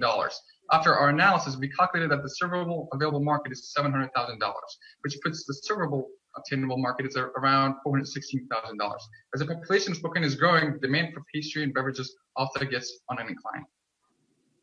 Our marketing plan consists of 4 big strategies: review sites, influencers, relationships, and social media. Each one of these aspects directly aim at a Moore's target market. According to the recent study by Pew Research Center, 35% of people, before deciding where to dine, visit review sites such as Yelp. Our company would market itself as a milkshake shop serving a variety of desserts. To help us achieve our first customer, we'll create a grand opening to create a buzz and spread the word of mouth. Our social media, which is already growing really nice with about 200 followers in just a week, will help us to engage to a larger community. As a way to gain popularity, we'll also invite influencers such as Spokane Eats. We're currently working with Pineapple Marketing Company to take over this part of the business. After close analysis of our out-of-state competitors' target market, we concluded that our target market includes tourists, people ages between 12 and 36, mid-income tourists, and who are also students. For our proof of concept, we selected 3 businesses which we believe have similar aspects as ours. The Yard Milkshake, known for their crafty milkshakes, Mary Lou's, which actually started here in Spokane, and Green Cooney. All these 3 shops started in cities very similar to Spokane. I'm talking population, GDP, and GDP growth. These companies give us a feasible validation that the startup which we have focused on particular beverages have a big potential in cities like ours. Our primary location is going to be located near Gonzaga University. This location is great because we're surrounded by our target market. It's walkable from Gonzaga University. We ultimately decided to start off as a drive-thru to minimize our startup and low overhead costs. We're also planning to have 2 secondary tent locations at Gonzaga and Kendall Yards Snack Market. We're currently in the process of getting our food trailer approved by the health department.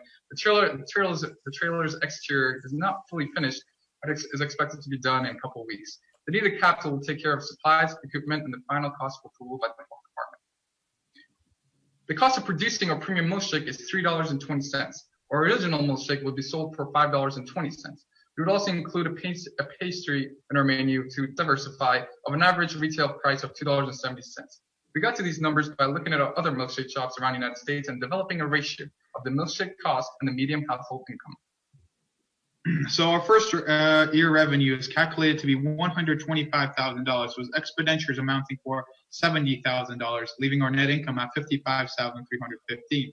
And well, how we got to those numbers is we took a look at our biggest competitors, which is Mary Lou's and Hello Sugar, started here in Spokane, and they offer similar services that we do, and we decided to basically calculate the amount of people entering their shops, and we averaged it out and assumed that 90% of the people that are entering their shops would buy the product. We estimated, with that estimate, we estimated that our monthly income would be around $10,400 and $6,800, leaving out for expenditures monthly, with a growth rate of 22%. And our total units to be sold yearly is 22,188, and our break-even units are around 8,600. And as you can see, we have a peak season during the summertime, and then we begin to level off during the wintertime. For our value proposition, crafting milkshake through art with compassion for you, we believe it's pretty thorough and to the point of our philosophy. As a startup, we differentiate quite a bit from our competitors by having costs that are affordable to everyone. And aside from our pastry, our menus include premium and regular milkshakes, which fit the needs for people of all backgrounds. And having a group of skilled workers who have profound knowledge to operate a coffee shop and years of barista experience help us leverage our services we offer, not only through superior product quality, but also good customer service. This is our team. So you can see we have a lot of advisors, some who have background in this type of business. They're there to guide us and help us with launching this startup. We want to empower Spokane, provide amazing opportunities, and help us set up a setting where everyone feels welcome. Thank you. And we will be accepting questions. Well, I'll take a milkshake right now. This is Renee. Excellent presentation. Thank you. So let's go back to your marketing. How much do you want to market yourselves? I didn't see that part. So currently I'm sorry, I didn't want to cut you off. We're currently working with a Pineapple Marketing Company here in Spokane, and he's a close friend of ours, which he offered us to do these services for free for the first 3 months of operations. That's nice. Yes. Okay. So you're currently operating out of a food truck. Is that accurate, or out of a? So you're not in a location, right? Yeah. So we were looking at a land across Gonzaga University, just a couple of streets down.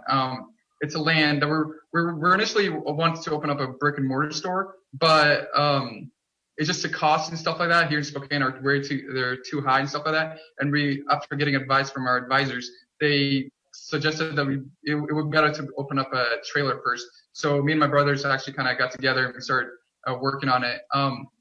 The trailer would sit there since we're renting that a lot, like every day, but we will have tent locations in Kendall Yards Night Market on Wednesday nights, and then in Gonzaga University, where we're talking right now with the business administration there. I went to a place similar in Nashville and loved it, and the best Sugar Rush, and I'm sure I paid $15 for a milkshake that both my son and I devoured. So I love the idea. Fantastic. Thank you. Yes. Guys, I loved it. That was a really delicious presentation that you provided there. Question: you mentioned that year one, you're looking at about $55,000 profit. What are your plans to scale up? Is your plan to franchise this? You're just setting up a framework here, and you'll be franchising it later and scaling up. What are your plans in 5 years? So in 5 years, we're hoping to open our physical location. That's our goal. It was a goal from the beginning. But eventually we do want to open a franchise. We looked at our competitors and how they went on structuring in the future. And usually almost all of our competitors are doing franchises. And it's just, it's better for this type of business to do franchising. But that's what we'd be looking towards to. But we just want to open up our first location in Spokane, a physical location. Then we're looking to spread throughout Pacific Northwest. Yeah, locations, and then eventually.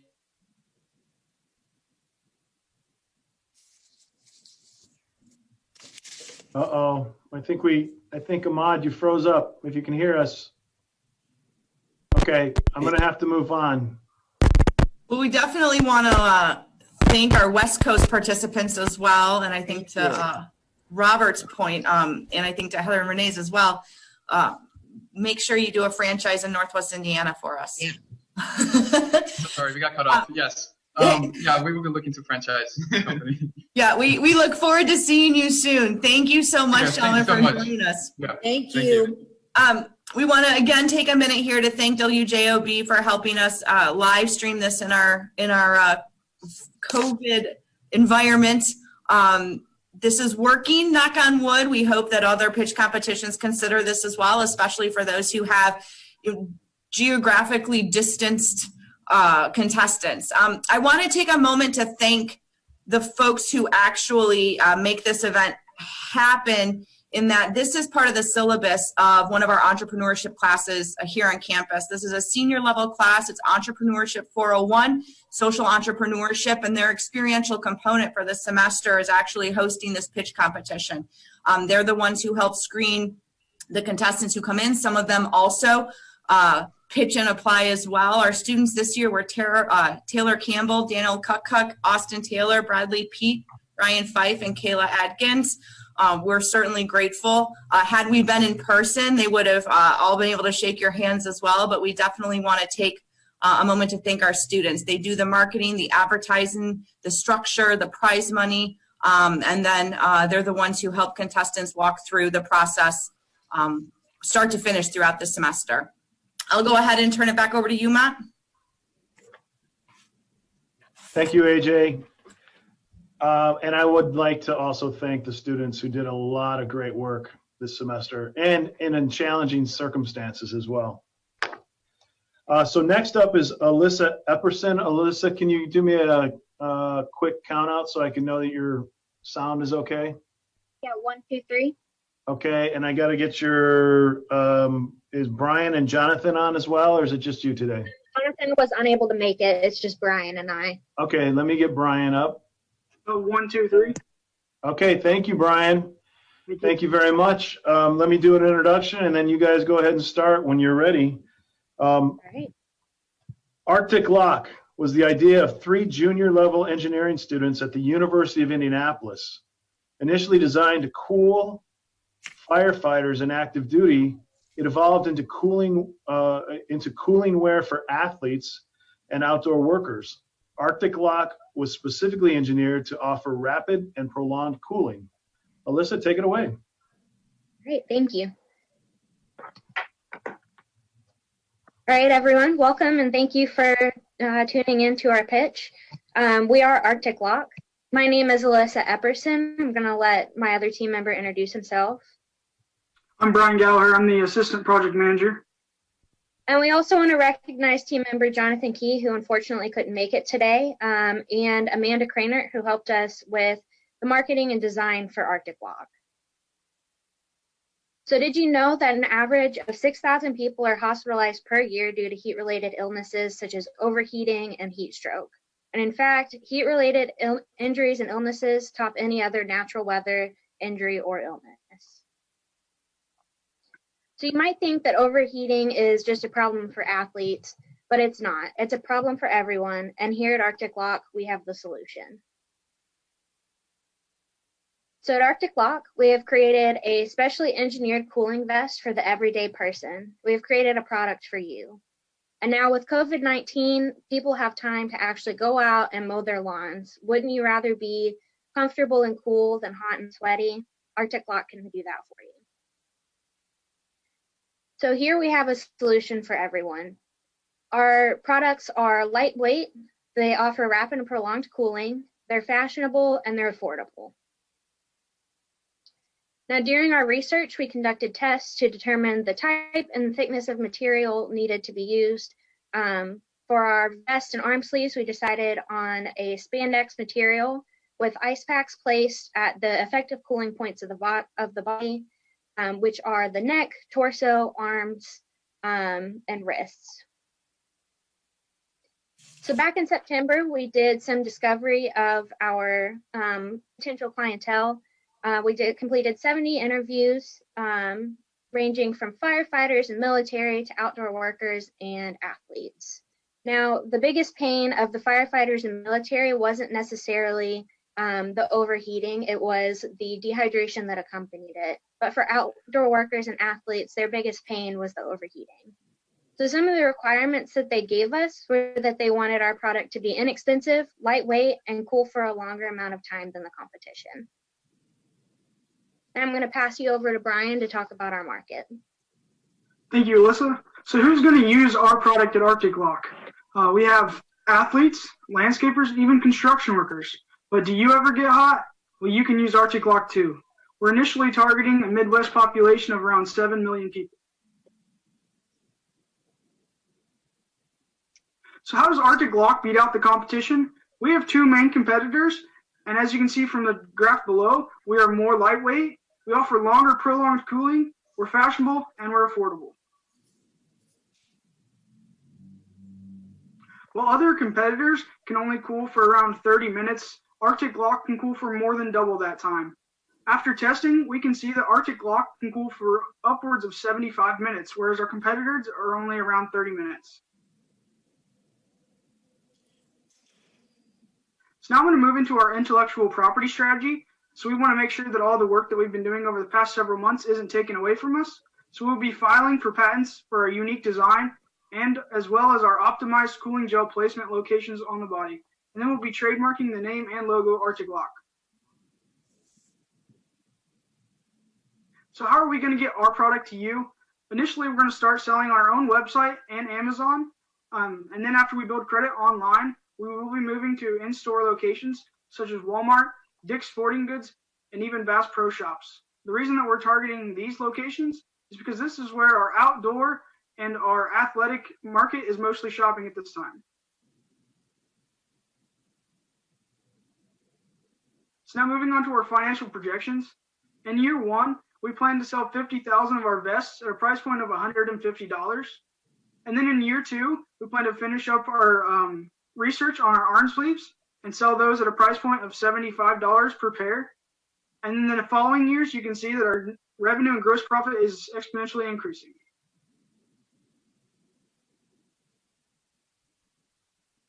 So now to move on to the team of members that will be with us through the first 5 years.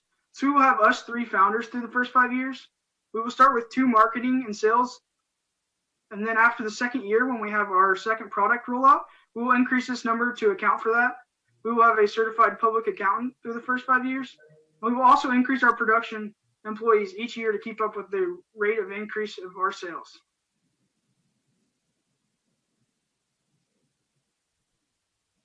So at the bottom, you can see our timeline. So in year one, we have our initial investment, and this is when we're going to be selling our vests at a price point of $150. Then in year two, we're going to roll out our second product, sell those at a price point of $75 per pair. And then the following years, we're going to be increasing our marketing, increasing our personnel, and increasing our sales. You can help us continue to develop our cooling technology and help lock in the cool.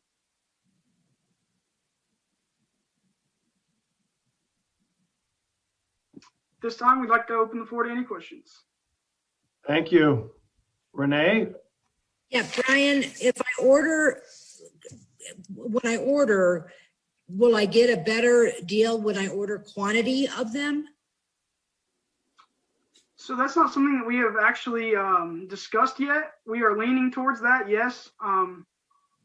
We are looking at most people are only going to buy 1 or 2 per family because of the you can buy the vest separate from the arm sleeve, so there's a lot more of a versatile use you can have for these. But yes, we are leaning towards going to a discount when you buy bulk. Okay. And are you also going to hit more of the construction, more of the industrial world with it? Or just are you going to stay just with the homeowners, individual? So something that we explored in the beginning of this project was looking at people who work in steel mills, people who are blacksmiths. Yes. But after probably the first couple of months, we weren't able to reach out to those customer groups to gauge their interest. So we instead just focused on athletes and outdoor workers. But that is potential customer base we can look at. Because I see a lot of potential in it. It's a very good product. Thank you. I agree with Renee that the professional side is a really great opportunity for marketing, street departments and folks like that. Can you buy supplemental cartridges? Or are there opportunities to, get one vest, but 3 different inserts to change out throughout the day? Do you have that as a mechanism in your marketing? And if so, what does that margin look like? So our competition does offer vests with the ice packs included, and then they'll sell the ice packs separately if people need more. So that was kind of a model that we were looking at following. We didn't look into the financial projections for that yet, but that is something we could consider. Fantastic. Thank you. Mm-hmm. What type of year one investment were you looking for, and how would you be deploying those funds?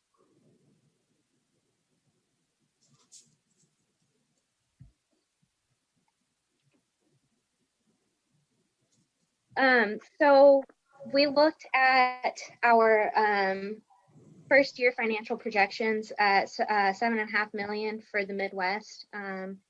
And we were looking at, I think $375,000 for a 5% equity in the company. We weren't confident in those numbers yet, so we didn't include that in our presentation. No problem. And I think in year one, I think you only had a couple production folks. will two people really be able to produce enough to support $7 million in revenue? And no, they're nine production folks. 9. And my other question was, I think it's interesting that, I love thinking about us bringing production folks, doing it ourselves, wherever you're located. But have you considered contract manufacturing, and what made you make that choice between hiring your own production folks or working with some contract manufacturer? So addressing your first question, each of our production employees, or the number for each year, was calculated based on the number that we expect to sell. So in the first year, we expect to sell 50,000 units. I estimated that, I sewed our prototype, and it took me about an hour to do one. I would expect that somebody who's a professional sewer could handle maybe 3 in an hour. So I calculated each of those values based on that. And then can you repeat your second question for me again? I'm sorry. You were hiring your own production folks, and I was wondering if you were considering using contract manufacturers long term, or if you're looking to build out that production piece in-house. I was just I'm trying to understand your strategy. I'm not saying one way is right or another. That wasn't something that we had really thought about. Manufacturing it ourselves, we could have control over the quality of the product, and being able to talk and relate to our customers if they had any problems with our product. We know how to fix it in-house if something goes wrong. Okay, thank you. All right, well, thank you so much, folks. We're coming into the home stretch here. We want to thank WJOB again for live streaming for us. You can watch us on Facebook Live, either on the JOB website, or you can get to it from the PNW Big Sell Facebook page. There's also a link to it on our website page on the pnw.edu website for the university as well. I just wanted to remind folks, we had about 45 to 50 or so entries, and some of those come in from a group called Innovate Within. It is a high school entrepreneurship competition in Indiana, and so this is the state through our universities trying to create a larger entrepreneurial ecosystem through the high schools, and so we had some finalists come through there. Mont and I were lucky enough to judge some of them last year for our area. I know that Jason from the Society of Innovators and Lori from ISBDC also was able to spend some time with them. And so we just wanted to continue encouraging our younger folks, those in middle school, those in high school, to keep creating, to keep looking for networks, to keep growing their ideas. And Mont, I'll go ahead and turn it back to you. Okay, AJ, thank you very much. And AJ, I didn't hear if you said that we had a 3rd place finisher from that Hobart High School team last year. I did not say that, so thank you. Very, very cool, right? Very cool. Yes, very good. Our next person up is Troy Smith. Troy, will you give me a 5 count, please, so I can make sure that your sound is good? 1, 2, 3, 4, 5. All right, thank you very much. So Troy Smith is from Crown Point, Indiana. He is a personal trainer. He won 2nd place last year in the Big Sell. A very competitive guy, decided to come back and take 1st this year. The Layman Bench, I will go ahead and let you take it away, Troy. Okay, thank you, everyone. So get ready. I'm going to show you the next must-have piece of equipment for the $88 billion health club industry. Hello, my name is Troy Smith. I'm the founder and CEO of LACO LLC. Our goal is to make exercising much more effective. Right now, the fitness equipment market sees a lot of tech advancements and software integrations. As far as the actual strength training equipment, there really hasn't been anything substantially new for quite some time. And this is one of the reasons why we are so excited to develop a completely new piece of equipment.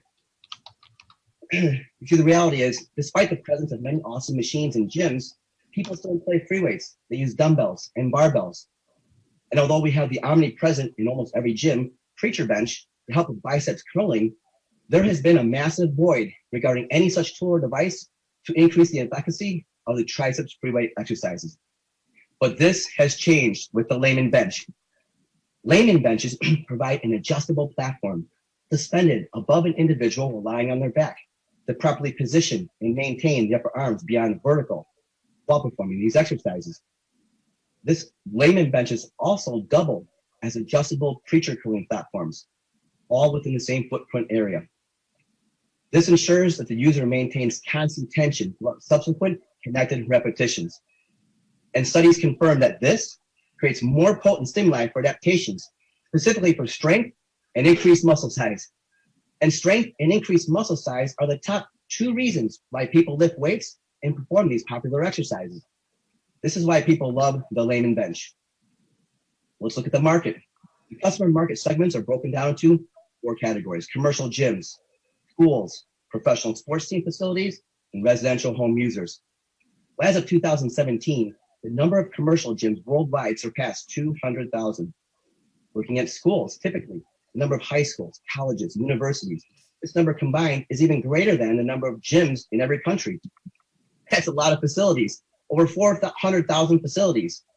And the key point, the majority of all these facilities have at least 1 or more preacher benches for biceps free weight training. The mission of LACO is to put at least 1 layman into each of these facilities worldwide. And at a minimum, $2,000 profit per unit after cost of goods manufactured. This equates to a potential $800 million market. And that's for the first 2 of 4 customer segments. Competition, let me just say this. No other company has a patent for the functions that the layman bench provides. We filed 2 utility patents with 20 claims of patentability. And we've also filed international PCTs for global protection. So people love the layman bench. It's a matter of both formal and informal. Customer discovery research for the last 2 years has shown nothing but a consistent desire for the bench by individual users, by personal trainers, and most importantly, gym facility owners. In fact, we already have verbal commitments for purchase orders just from using our initial wooden prototype in gyms. We're happy to say we're in a safe agreement partnership with Purdue University. We manufactured this awesome first metal prototype. Now, we've established a partnership with Revolution Fabrication out of Naperville, Illinois. And they made this final product version, which surpassed our expectations. It's awesome. People love it. We have an absolute winner. Could not be more happier with Ben and Jamie and Rev Fab, and they've committed for setting up for mass production. So contest winnings will be used to create a sales contract, an acquired and closed trailer. We sell direct to gyms and schools, performing live demonstrations individually and also at centrally located group shows where we'll invite multiple facility owners all at the same time. The top 4 trade shows, we will exhibit there to get in front of gym facility owners and club group chain buyers worldwide that gather each year to learn about the newest equipment in the industry.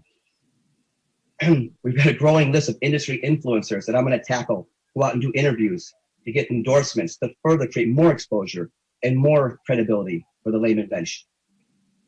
And recently, I was connected with a commercial equipment distributor out of Ida, Michigan, that wants to be an affiliate distributor for us. They have 20 years of experience and established relationships with gyms, high schools, colleges, all throughout Ohio and Michigan. It's fantastic. We're super excited. So we're excited, we're pumped, we're confident, we're ready to bring the layman bench to market. So just before I finish, just a tidbit of related history. Back in the 1960s, I wasn't even born yet, when Vince Garanda first invented the ever popular and ever successful, till this day, preacher bench for biceps free weight training. Vince forever changed and improved the massive gym and fitness industry.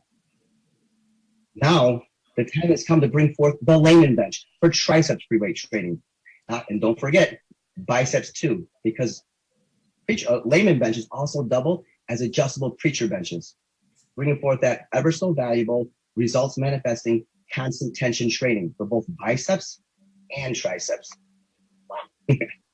So I invite all of you to join us and help us at making the gym and fitness industry a bit better and more complete with the layman bench.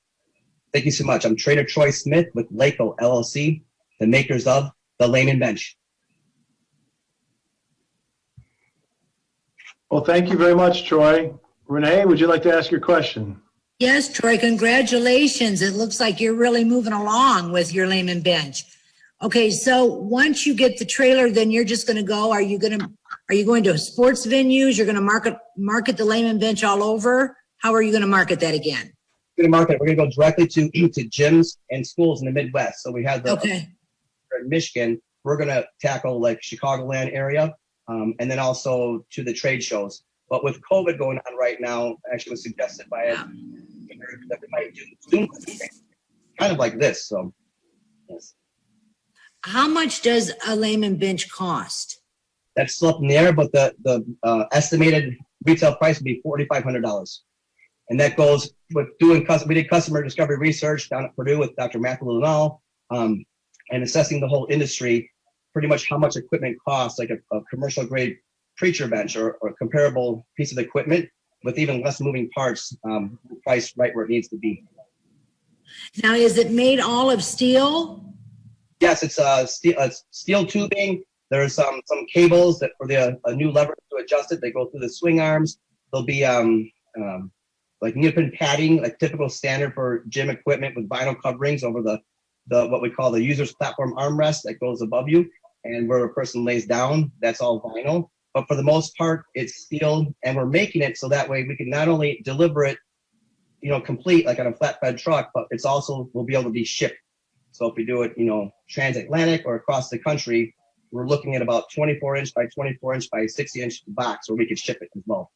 Okay, I was just going to ask about the measurements of it. How much does it weigh?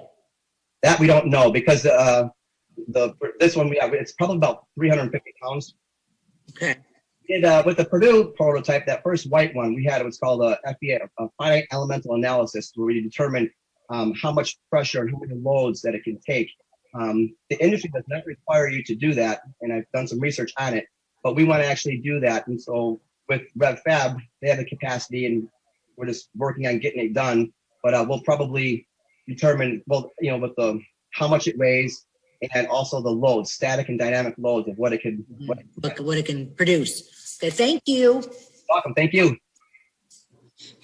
Great presentation, Troy. Wonderful. I'm assuming that this is the same thing you entered the contest with last year. Renee took both of my questions, so I'm going to, since you brought up the finite element analysis, what's the shelf life of this product, and then how do you view future sales if you achieve market saturation? Where do you go from here? Well, if we achieve market saturation, I figure we'll be on the Bahamas because when I say $800 million market, that could be a very long endeavor to make them omnipresent, like the preacher bench. But we have ideas for other products, and as far as shelf life, we're making them through my customer discovery research. Directors of Omni 41 big gyms, the number one thing that they like to hear is that we want to be able to put it in a gym and forget about it, not have it break down. So that's overkill. And same with RevFab, we want to make sure we put it in a gym and we don't hear from them. But we may have some bugs in the beginning. There's an intricate single handle release mechanism. It's really cool. But that's what we're working out in the beta stage. But it should be, they buy it and that's it. So, yes. All right. Well, strong presentation. I enjoyed it. You mentioned a selling price of about $4,500, and earlier in the presentation, you mentioned a profit of $2,000. As you scale up, and do you feel that profit margin will be impacted once you start scaling up production and really trying to move this throughout the country? Sure. Absolutely. Because obviously when we scale up and we could do bigger runs and buy material in bulk, our margins will get even that much bigger. And so, our initial analysis with Purdue, we were looking at, retail costs, buying the equipment just to buy pieces and parts just for one, retail costs basically. But as we ramp up and have, sales volume coming in and we're doing bigger, getting out there, our margins will get a lot bigger because we'll just be much more efficient at making it. In fact, Revolution Fabrication, they bought a CNC computerized machine for a different product they have, which will allow us to mill out our own sliders in there, which decrease our costs already. And my project may help allow them to get an automated steel tube cutter. So instead of having to pay people to cut 4 pieces at 19 inches, you tell it, make 50 of them at 19 inches, however many at this many, and you let it go. So there's a lot of ways that we will definitely increase our margins. $2,000 profit after cost of good manufactured is conservative. And some people say, my gosh, that much profit, but we still have marketing, we still have delivery, we have legal costs. So yeah, we definitely know there are definitely margins to make money, to make it happen, and to make it worthwhile for gym owners. Is there a need for an additional cash infusion right now? And if so, how much? Yeah, there always could be, I suppose. I'm always confident and feel like sales put us out there and sales revenue can drive it. But getting closed trailer, also a sales contract with an attorney, and then, chief operating agreements, all that stuff costs money. And so, yes, we need money for that. But our goal is to be, we were thinking about making a manufacturing facility in an opportunity zone for people to tax deferment until December 2026. But Revolution Fabrication, they reached out to me and they want to go to the moon and they want to be the ones to manufacture the layman bench. So they're willing to grow with us. And so we created a partnership, gave them some equity actually. And so now they're stoked and totally into it. We're like a big family. I love them. So our goal is to be sales revenue driven and not really have to have a seed round taking money. So, if we get this 10,000, it might be enough for us to be off to the moon. Great. Thanks, Troy. We appreciate it. Thank you so much. All right, Mont. Let's see. I think up next we've got Justin. We do. We have Justin Lara. So Justin, if you're, I'm going to unmute you right now. Great. Troy, if you wouldn't mind, stop sharing your screen. All right, share my screen. Justin. Yeah. Okay, and Mario, correct? That is correct. Is my audio good? You're good. I'm trying to find Mario right now. Mario, do you want to say a few words, please?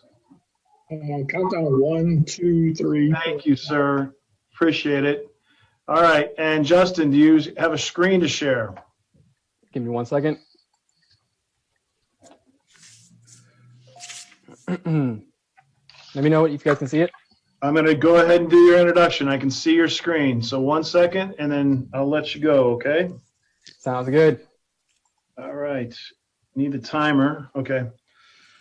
So next up, we have the PODS project, which consists of their representatives of Justin Lara, the founder of the project, and Mario Martinez, his partner.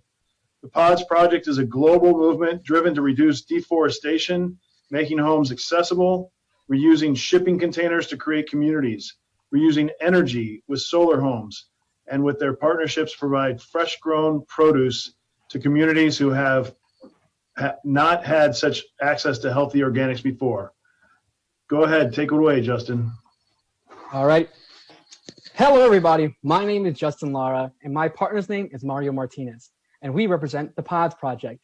The PODS project makes homeownership affordable and available by creating sustainable shipping container communities.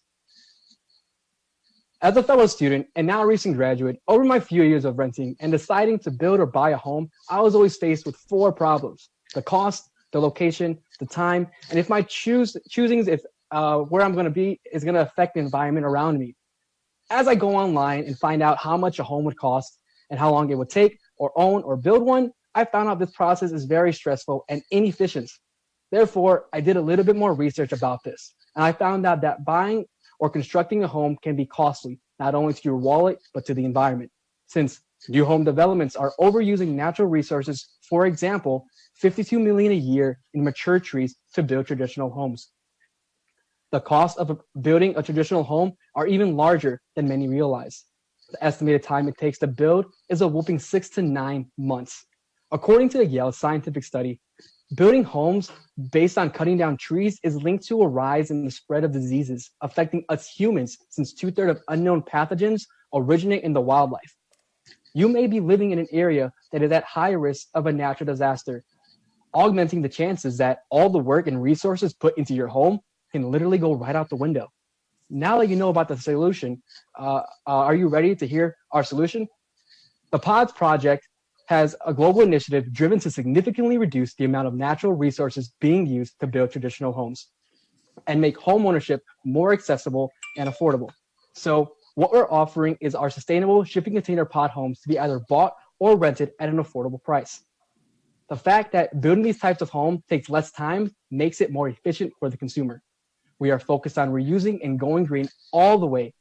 Our shipping container communities will be centered around communal food and herb gardens that will facilitate access to fresh agricultural goods. To add to that, solar panels will make our pods run on reusable energy.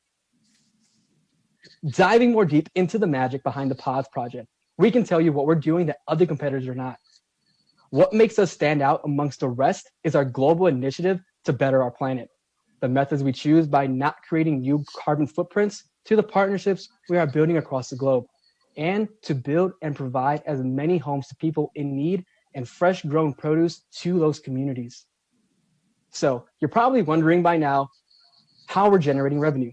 Let me explain. We at the Pods Project do this in a variety of ways. Currently, at our stage, we are raising capital through grants and pitch competitions. But we plan to start making profits with two different streams of income. We first market our product online to the consumer, which will drive our sales of our pod homes, while the other income stream relies on renting our homes in our pod complexes. As the business continues to grow, the money will be used to develop more homes and complexes in communities to forward the impact of the business. So what's out there? What's been done before? Who is our competitor? Ishibox is a startup company that builds homes, but not at an affordable rate.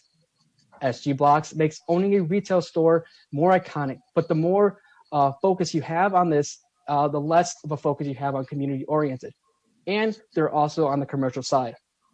Hono Mobile is fixed towards high-end luxury homes, making it not accessible to everybody and only available in Canada and California. And here we are beating everybody with all different categories. The Pods project is focused on accessibility, security, and most of all, community. So how do we know this is going to work? We did an online survey and got back 50 responses to our questions, and a majority of the results indicated that people did not know choosing to build a home was one of the major causes of deforestation. Along with that, they were not educated that they had a second affordable option when it came to picking their home. But when they did find this out, the majority of them chose to go with our pod homes. We also know this is going to work by our market strategy plan to make sure we're on the right direction for the best possible outcome. Additional revenue comes directly from large institutional purchasers, such as universities, for dormitories, and FEMA as it supports Americans in natural disasters. The way we plan to grow the business can be easily understood through our projections for the company. We currently plan to work off two revenue models, one for rent and one for ownership.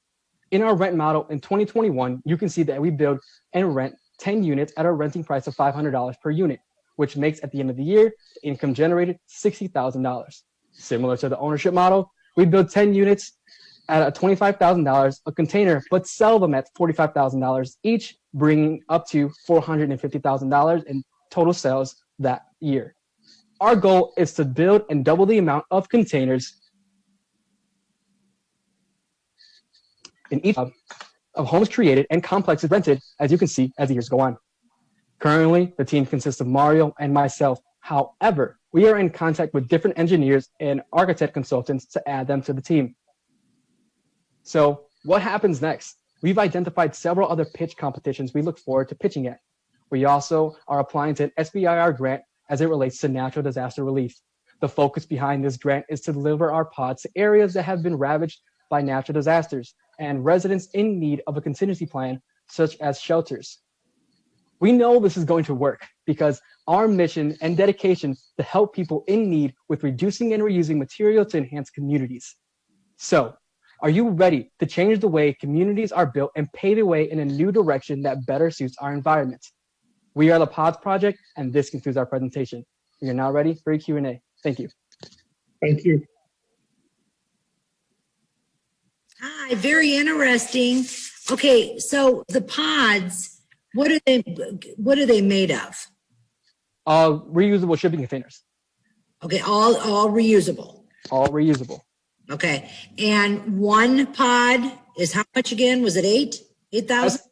One pod estimated cost of total expenses such as labor and all appliances is estimated to $25,000. But if you were to go online and see how much a reused pod is, it's estimated from $500 to $1,500.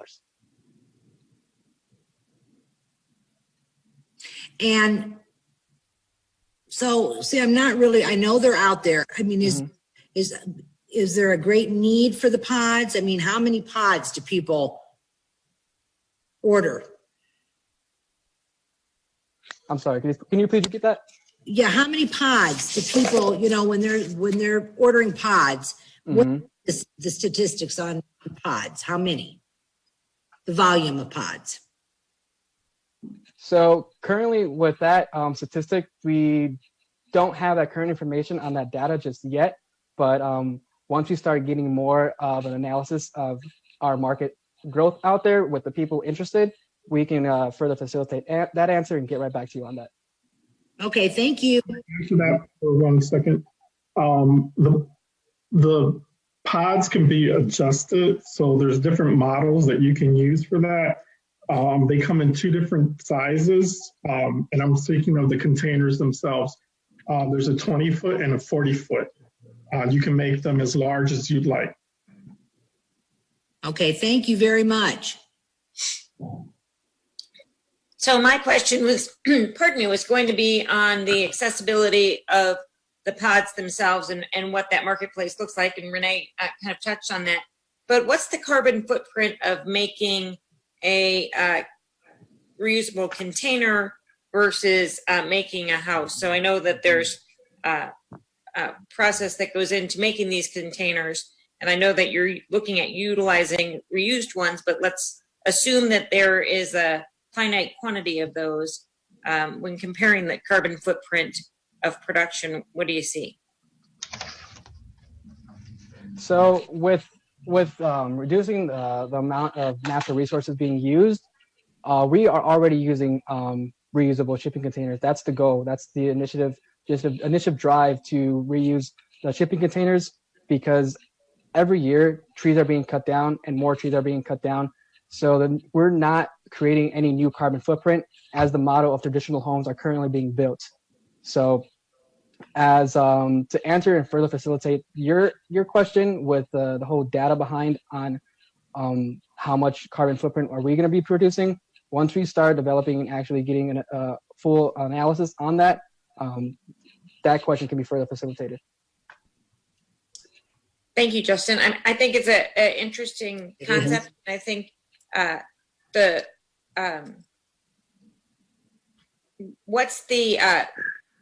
is your margin considered with all of the internal fixtures, the drywalling and other things that you need to do in order to make the pods livable, flooring and things like that? Yes, and there are already people not doing it for a business, but doing it for themselves. They listed blueprint models and total expense cost of how much they spent with just 2 people building it. 2 containers would take them less than 30 days. And we're taking that into consideration when we're looking on developing our own business. Hey, by the way, Heather is going to... You're mute, Matt. You're muted for some reason. Sorry about that. I was just doing some house cleaning with AJ here. Robert has a question, right? Yes. Mm-hmm. Okay. Well, interesting presentation. I love the focus on accessibility, security, and community. Mm-hmm. That very much resounds with me.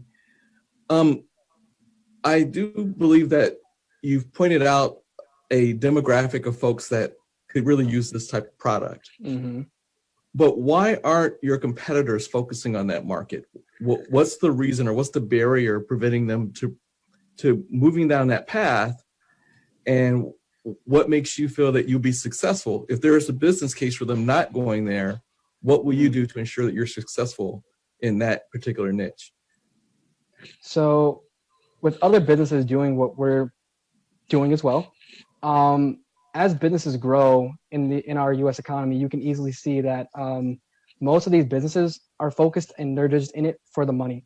And with the Pods project, our focus is towards those lower income and middle class people that provides them that more affordable option, because going straight out of college, and you make out of coming from my personal experience, going straight out of college, if I was looking to buy a home, the expenses of that home is unaffordable to me.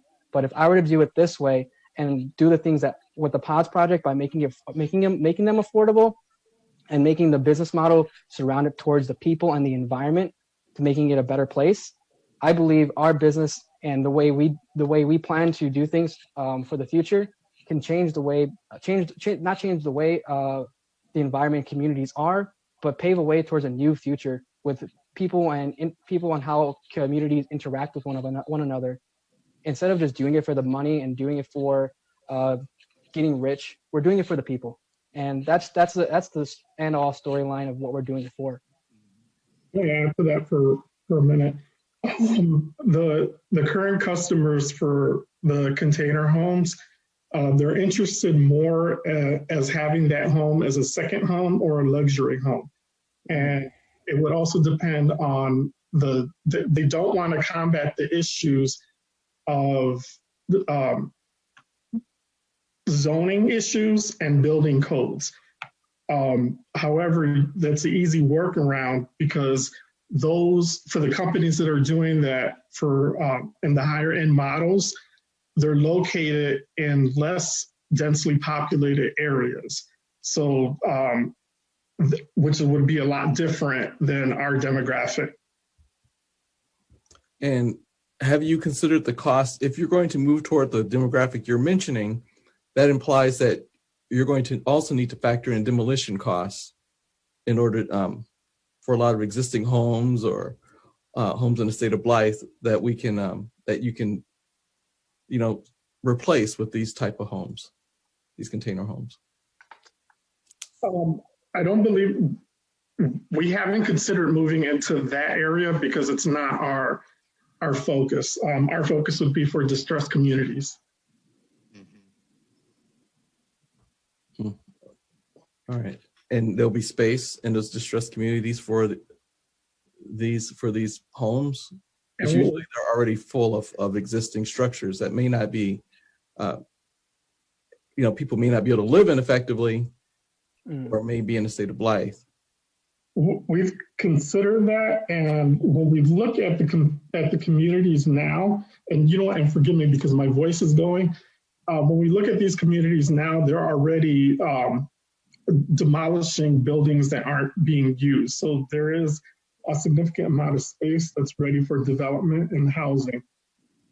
East Chicago is a perfect example. What was once a thriving business down Main Street, they've knocked down many of those buildings and it's just ready to grow now. Okay, thank you. Justin and Mario, thank you very much. Robert, while I have a moment of your attention, if you could look at chat, we have to, right after this following presentation, the last presentation. Yes, we've gotten to the last presentation, folks. Dr. Paul Summer, if you are listening, please share your screen. I'm gonna unshare mine. And Robert, please take a look at the chat for you. We sent you a phone number to call in for the deliberation. Okay. Okay. Yep. So next up is going to be Dr. Paul Summer. Dr. Summer, are you okay? Justin, I need to unmute Dr. Summer.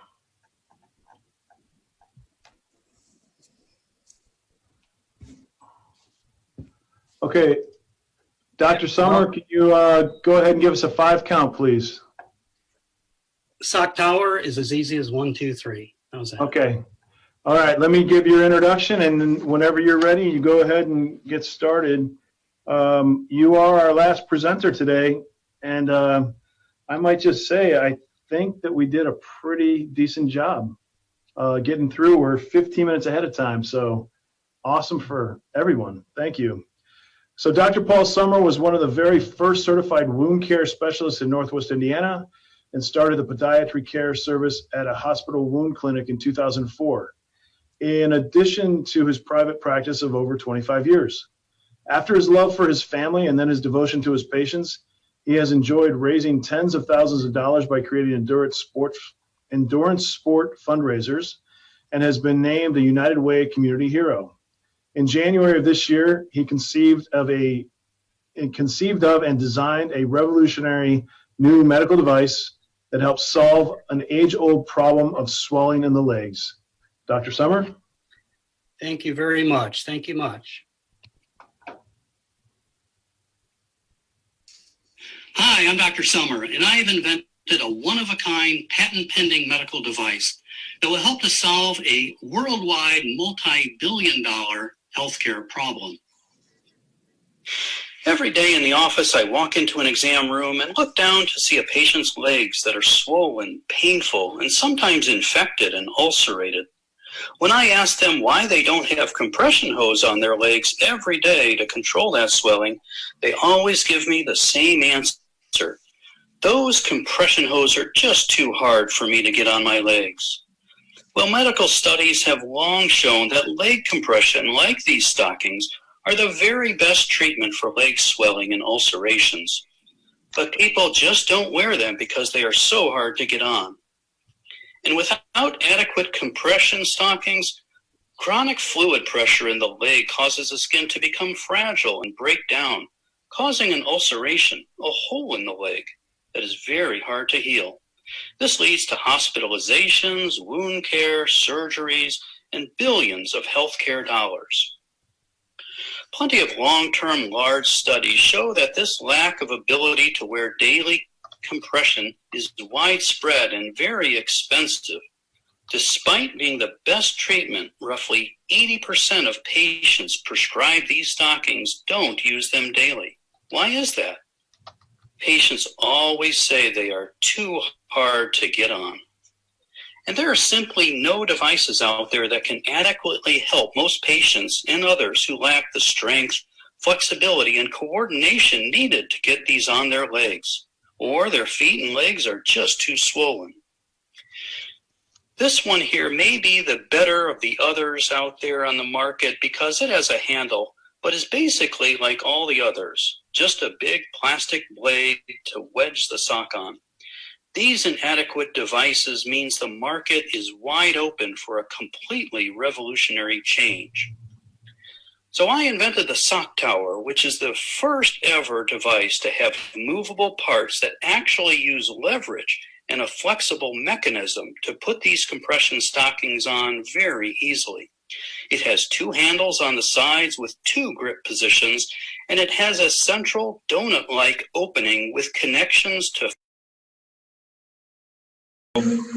expansion as the person puts their foot and leg through the donut, and the sock rolls onto the leg effortlessly. And this can be done either sitting or standing up.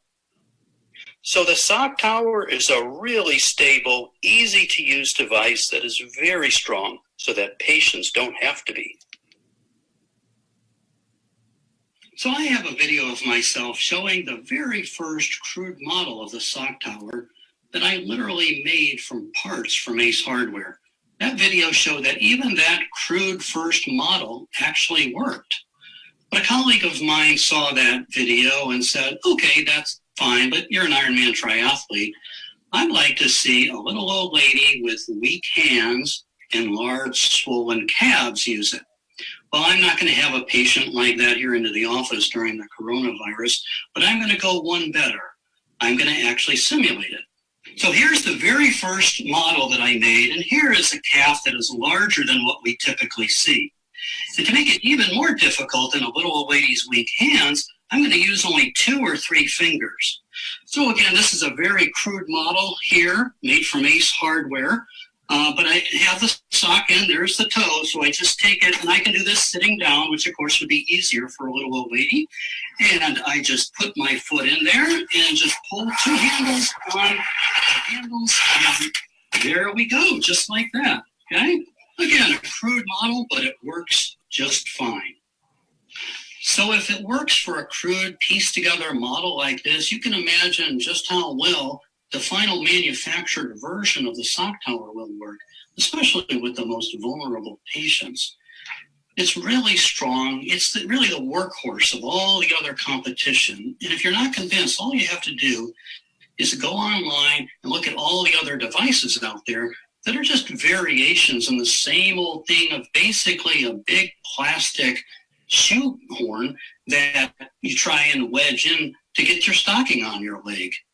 You'll see that these are either complicated steps or that they require the need for strength, flexibility, and whole body coordination. So then you'll see that the sock tower invention, in the end, is head and shoulders and feet above the rest. I have had overwhelming support for the sock tower from product discovery sampling with patients, wound clinics, physicians, nurses, and social media. Thank you for listening. I could spend all day explaining the science and market potential for the sock tower, so I left my email address at the top here and would love to hear your questions and input. Thank you so much. I welcome all your answers. Thanks for watching, and love to hear any questions. Hi, Doc. This is Renee, and I'm glad to see the stock tower because I'm one of those that needs to wear those socks, and they are a pain to put on. Yes, they are, Renee. Congratulations. Sure. So, Thank you. yeah, Thank you. How much will the stock tower be? How much is it? Where do I get it at? How much will it cost? Yes. Yes, it'll be approximately $100, which is about the same cost as, let's say, a walker or crutches. It's also about the same as the best type of device that I show. Now, why do I compare it to a walker or crutches? Well, if you break your ankle, you break your leg, you may use crutches or a walker, and you can pay upwards of $100 for that. So something that you need every day in terms of your veins and your legs, I like to think of it as you still have a broken leg. It's just not bone. It's your veins that are broken. But this you only have to use for 2 minutes a day. So it's about the comparable cost of what someone would go out and get a crutches or walker. So would I be able to claim it on my insurance? That's a great question, Renee. Medicare does cover compression hose for patients, Medicare patients with venous stasis ulcerations, okay? Do they cover the donning devices? No, but I would like to change that because let me give you an example. As a podiatrist, Medicare pays for diabetic shoes, therapeutic shoes and inserts, because they know that if they spend $300 on a pair of shoes, that's going to save Medicare $30,000 on amputation, hospitalization, wound clinic, $30,000 or more. So I would like to see something that's very popular as a donning device, turn the market around where it will actually drive sales of more stockings. Well, I think, Doctor, that I know for myself that I don't wear them like I'm supposed to wear them. And I think with this type of tool, it'll be a lot easier and people will be able to put them on. Exactly. I agree, Renee. And, the other thing is what I didn't have time for is also pregnant women who need to wear compression hose. And guess what? You can't bend over that easily because they got something, up front there, but they're supposed to. This would make it really easy to put them on every day. Not only that, but breast cancer survivors. Breast cancer survivors sometimes when the tumor's removed, they have to remove lymph glands in the armpit, the axillary, and for the rest of their life, their arm stays swollen. This works just as easily on an arm. All you have to do is put it on the table, which none of the other devices you're really able to do.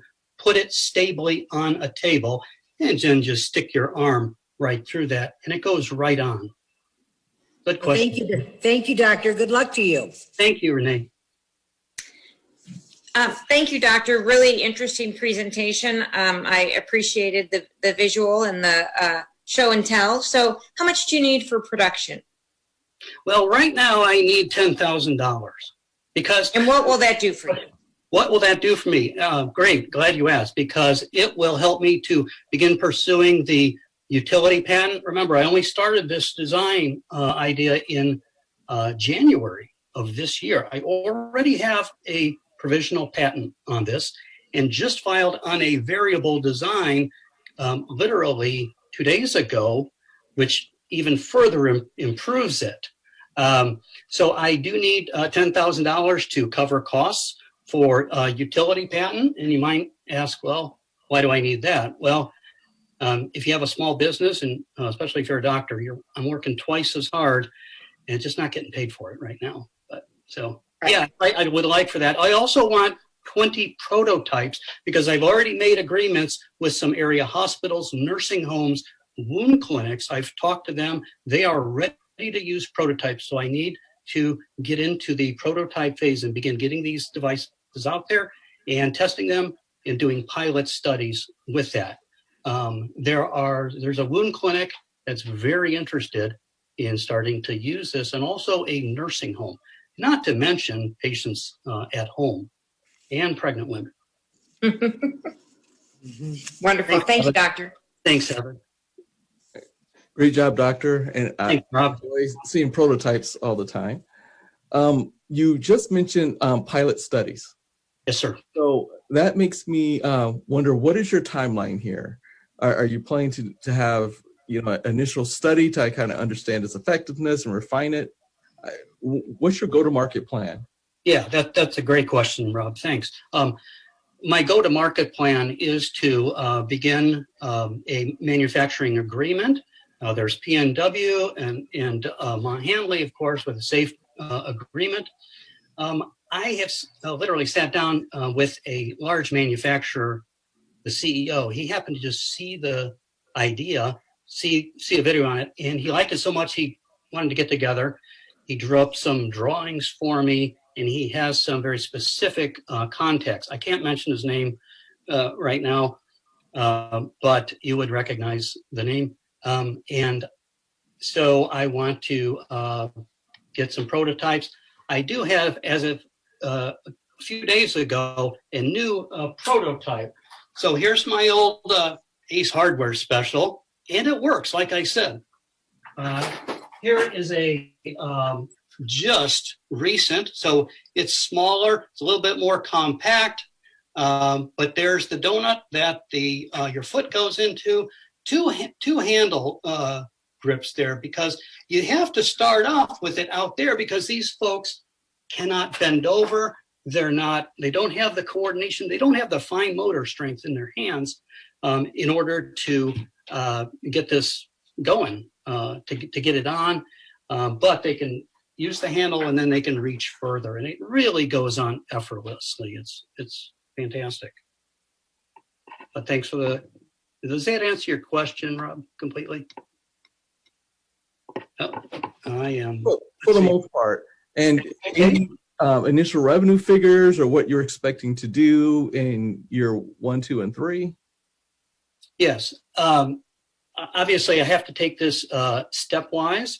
So first, the utility patent, the prototypes, things have slowed down for me, even though it's just been 4 months since designing this. Even then, it's slowed down because of the coronavirus. But I plan to, get the product into nursing homes and hospitals. Certainly, I'm going to develop further plans with manufacturing for that. But here's the thing, Rob, the market's out there. It's established. This is global. Worldwide, there are 4 large manufacturing, and you can go to retail. You can get them online. There's Sigvaris, Juzo, Jobst, and Medi, and they all sell these, inadequate donning devices. The leader, Sigvaris, has the best. This is made, it's called the Simon, and they're the exclusive provider for Sigvaris. They're in Switzerland, and I have already contacted CEOs of Sigvaris and Juzo. So in the process, very excited, relieved after 30 years of seeing these patients walk into my office and wound clinics, always saying the same thing. And so I'm relieved that people are going to get some help with this, really. All right. Well, thank you so much, Dr. Summer. I can't believe, I think this is the first time we're ever saying this, but we're ahead by 9 minutes. So congratulations to everyone. As you know, on a Zoom here, we have, the chat feature happening with all of us. And so I just want to commend all the participants who have been congratulating each other, even in the chat feature. What a neat thing to be able to do this across time zones and continents and states here in the United States, and to all be in one place together. We want to thank our judges again, Renee Conley, Heather Ennis, and Robert Johnson III, WJOB, all of our contestants, the College of Business, the College of Technology, CMEC, NIPSCO, all the different students who helped contribute: Taylor Campbell, Daniel Cook, Austin Taylor, Bradley Pete, Ryan Fife, Kayla Atkins. We want to thank the NFR Institute, the Rotary Club of Michigan City, so many different groups who have helped us. And here's what's going to happen next.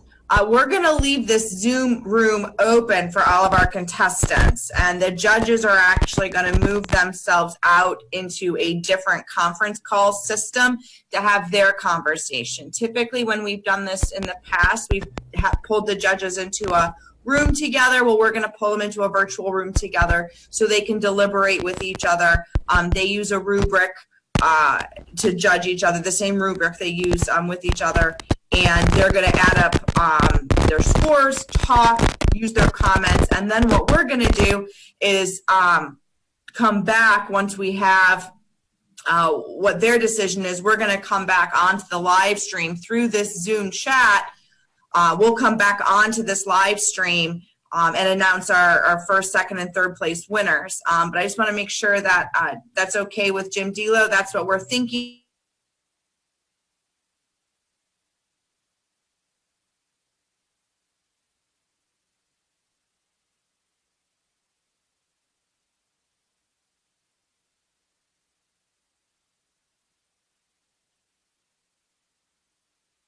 Awesome job under tremendous strain and circumstances. So we well, thank you, Doctor. Your check is in the mail. We applaud you.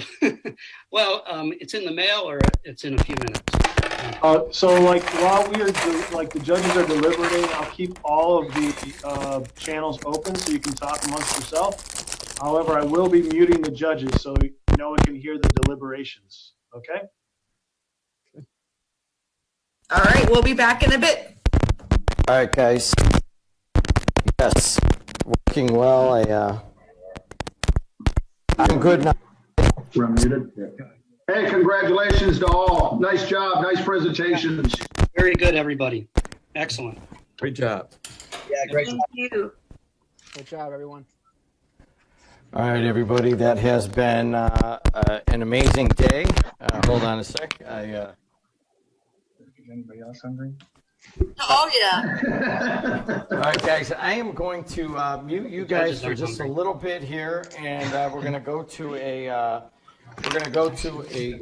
sorry about that. I wasn't quite ready to take it all ready to go, but we are going to soon have the winners of the Big Sell coming our way.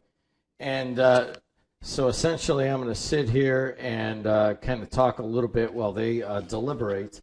And they are deliberating on a separate Zoom call. So anybody listening on the radio right now or on the I actually had a malfunction there of my wireless microphone. I've been sitting on it for about an hour and a half. So I hadn't used it, and then the next thing you know, they said, "Hey, let's go," and I was, "All right, well, here we go." So I had sat on that thing and somehow shorted it out. But we're back, and we're going to just kind of sit around for a little bit, and we are going to wait for the judges to deliberate and get together. There's been so many, anywhere from fleas to places to live to a weight bench to documentaries, and we had somebody from Kenya, somebody from India, somebody from Spokane, Washington. They're with their shakes, and anybody who's watched it, most of these, it seems just like, gosh, this is really a very quality group. So what we're going to do right now is you're just going to wait for a little while. On the radio, actually, I can play a little bit of, I can't play any music because it would feed over and Facebook Live would take this off. So I don't know, we're probably only talking about 15 minutes before we find out who is the winner here. So all you got to do is just sit tight, and I will play a couple of commercials, and I'll have some other stuff. But mostly what you can do is just kind of sit tight and watch the beautiful amounts of traffic coming out of the steel mills and out of the oil refinery. It's actually pretty light right now, so stay tuned, hang out. Let's hear what's going on in terms of, I will play for you guys a little Gene Shepard, just to wait. I don't know why that has just come up to me. But Gene Shepard actually once worked at this radio station, and he went on to write The Christmas Story, and we'll just play a little Gene right now, and then we'll be back to you guys shortly on the Voice and Face of the Region.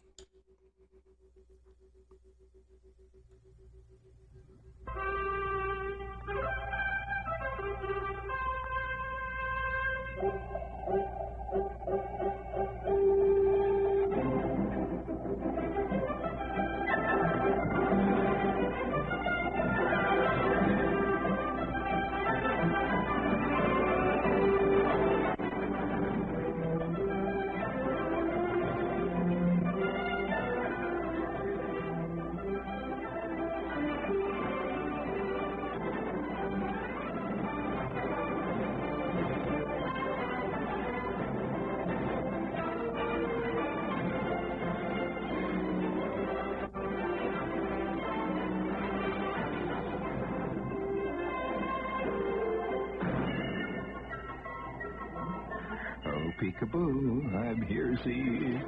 Oh, mercy, dotes and dosey dos and little. There's it. Hey, it's coming through good here. La da da da da da da da da. Oh, mercy, dotes and dosey dos and little. There's a diving. Hello, testing. Hello.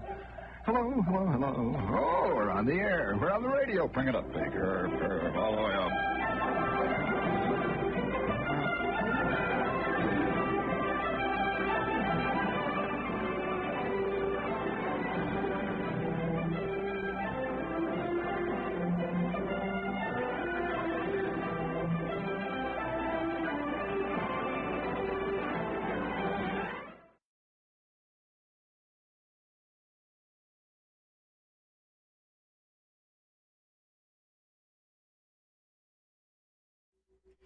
Hey everybody, just sit tight. I let that music slip on there. I think that is in the public domain, but we'll find out here shortly.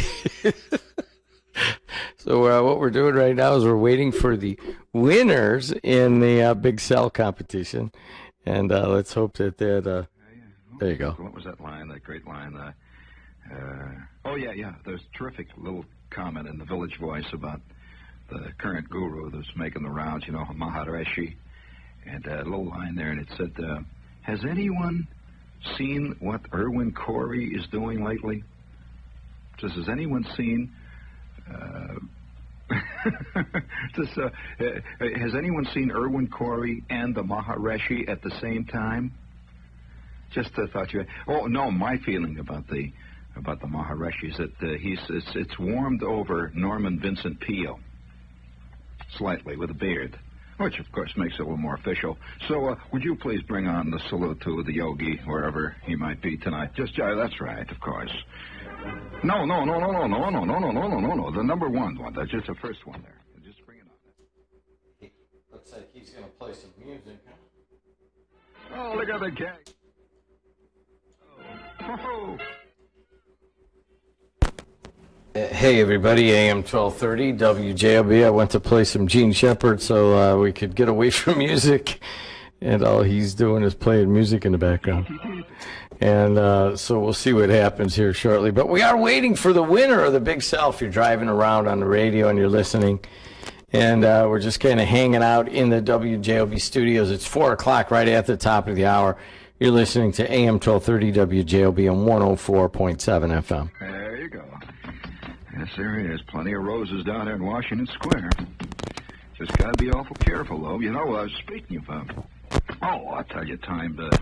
I'm glad to note, though, that once again that man is moving forward, and part of our little shtick here every night, of course, is to keep us abreast, attempt to keep us abreast, of course, with the rapidly crumbling international relations, everything popping all over the place. Next thing you know, we'll have a big fireworks display. But, you know, I'm not being funny about it. It's just, well, there it is. And keep you abreast with the way things are on the other front. You know, the other front is always seeming to run parallel to, you know, the bad stuff. Now, I'd like to salute tonight man's fantastic ingenuity. I have just received word from one of the major news services that a patent has been applied for, it's been gained, and already the first models are off the assembly line and they're being used. Do you know that you can now buy a motorized surfboard? And now that's a step forward. I mean, the next step, I think, is going to be motorized roller skates. You know that already you can buy an electronic fishing reel that has built-in thermostats, and it judges. Oh yes, it does everything except go out and club the fish to death. And you know, while you sleep, and the 7 decorator shades. So ultimately, I suspect that man will be able to not do anything. Just sit around and let it all happen all around him. In fact, recently there was a thing, I think, in the New York Times where one of the great science fiction writers, also a scientist, was projecting in the future. He says, it is true that at this point that the computer does not have sensitivity. So, but that does not say that the computer will not always not have sensitivity. Hey, everybody. Welcome in. My name's Jim Diedlow, hanging out in the WJB studios, and we are waiting right now for the winner of the Big Sell here at Purdue Northwest. It's going to be Mont Handley and A.J. Moran. They will be announcing that. The judges are in a separate Zoom room. I mean, in this world of the corona crisis, we just kind of do what we can. And one of those is get it done here virtually. And we have had some amazing presenters here at the Purdue Northwest Commercialization Manufacturing Excellence Center. Actually, Mont and AJ are in separate rooms. And then in another room here, Renee Conley is in a room. She is one of the 3 judges, along with Heather Ennis and along with Robert Johnson, 3 very well-known names here in Northwest Indiana. We're on the campus of Purdue Northwest, where my radio stations and TV stations are, and every once in a while I'm called into action, and here we are on a Saturday afternoon, and I said, you know what, I'll do this, and I'm very honored to be part of the Big Sell, as are you. So all you're doing right now is just kind of chilling and waiting, and let's see, I mean, all the folks that are in their rooms on the Zoom, they're all kind of hanging out also. And there's a lot of mystery right now because I've seen this thing. I haven't always been part of the production and the broadcast, but I have of a couple of these in the past. And this is a really strong group of contestants. So someone's going to win this 10 grand, someone's going to win the 5 grand, and then I think there's some more other prizes. And then some aren't going to get anything, but I don't even think that, I mean, out of the 12 that presented, pretty much everybody's got a chance. I mean, it wasn't very top of the line, maybe 4, 5, 6 right now you can think of that might just win this thing, or maybe even up to 10 or 11 or even all 12. So it's a kind of an exciting moment, but I can't play any music because we're on Facebook. So I'm just playing a little old Gene Shepard. He once worked here. He went on to fame at WOR in New York City and, of course, wrote A Christmas Story. So I have a feeling we're about 5 or 7 minutes away, and we're hoping about 4:15 here local time, Central Time. I know there's people in other areas that are watching and listening on the TuneIn app. So just chill, and let's hear a little more Gene Shepard. Let's hope like hell he doesn't play any music. I had the lead in down, and he was getting all this crackling on the radio. He was crackling all the time, and he says, it must be my antenna. He says, I'm having trouble with the lead in. He was a true popular mechanics basement type expert on anything. And it never occurred to him that he didn't know anything about it. So he knew all about it. He says, it's the antenna. So he's up on the roof one night, and It was only after he was up on the roof for 15 minutes that he discovered why he was getting crackling. There was a major thunderstorm about to break in the neighborhood, and most of it was about to break in the form of 6 trillion volt lightning bolts into our antenna, which, you know, the old man would have made a great lightning rod, standing up there, one hand with touching the clouds and the other hand touching the ground, and zap, KDKA. But nevertheless, he had this fantastic thing about DX. Well, I'm always watching them, see. Our kid, kids, have you seen these spots on the radio these days? They're on the radio and they're also on TV about how impressionable kids are. I think it's the American Cancer Society's got this thing. Well, they're very accurate because that's true. And it has nothing to do with Freudian problems. Kids just watch the old man. Just watch him constantly.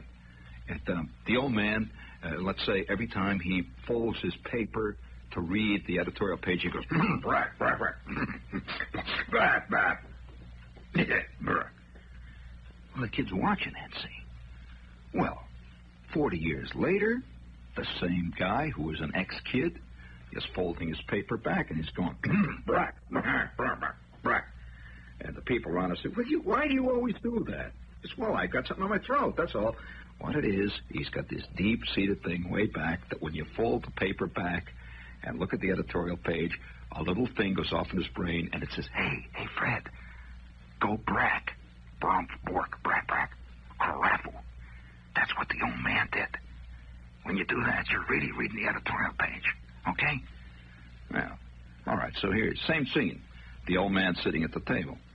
He's finishing supper, and he's been shoveling in the meatloaf and drinking the Blatz beer, and he's sitting there. He looks up from the table now. His BVDs are kind of hanging half-mast. He looks around. He says, oh, what a meal. Oh, that really hit the spot. Do they use that expression here in the East, the effete East? That meal really hit the spot. That's a true Midwest. No, I guess not. None of you know the expression, but that's used. It's a common, and not, in fact, a continual expression in the Midwest. That really hit the spot. And so he leans back and says, "Boy, oh, what a great meal! Oh man, that really hit the spot." Wah! Well, the kid is seeing this, see. You know, a real window rattler. You know, the kind that comes right up from the pancreas, and you can just see the Venetian blinds shudder and the walls change color for a minute. You know, well, 40 years later, the same kid, he sits back in his chair at the Horn and Hardart and says, really hit the spot. Wah! You can't escape it. These are the subtle things. And so I'm a kid, and the old man, and this is connected with the whole morality of transplantation. I say I've not lost the theme. The old man used to sit in front of the radio, scrunched over. We had this Scott. Did you ever hear of a radio called the E.H. Scott? Well, the E.H. Scott in its day, not H.H., now that's a different outfit. The E.H. Scott was the Ferrari of radios in the old man's time. And he, by dint of some judicious pool playing, saving, taking a lot of milk bottles back for the deposit, scrimping, my mother not getting a permanent, thousands of things, he finally managed to buy himself the greatest thing he ever had in his life was his Scott radio. Now, this Scott radio was the name of it. I remember it was called the DX10. DX10. It had a great big dial, airplane dial all over the front that had things that said shortwave, police calls, all the sticks. And the old man would sit there some nights, and he'd just sit and watch the radio and listen to the police calls. And you'd hear, and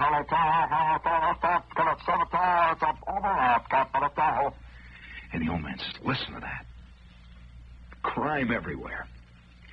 And he got to be a great police call fan. He'd listen to police calls. And then he began to search out esoteric stations between the big stations.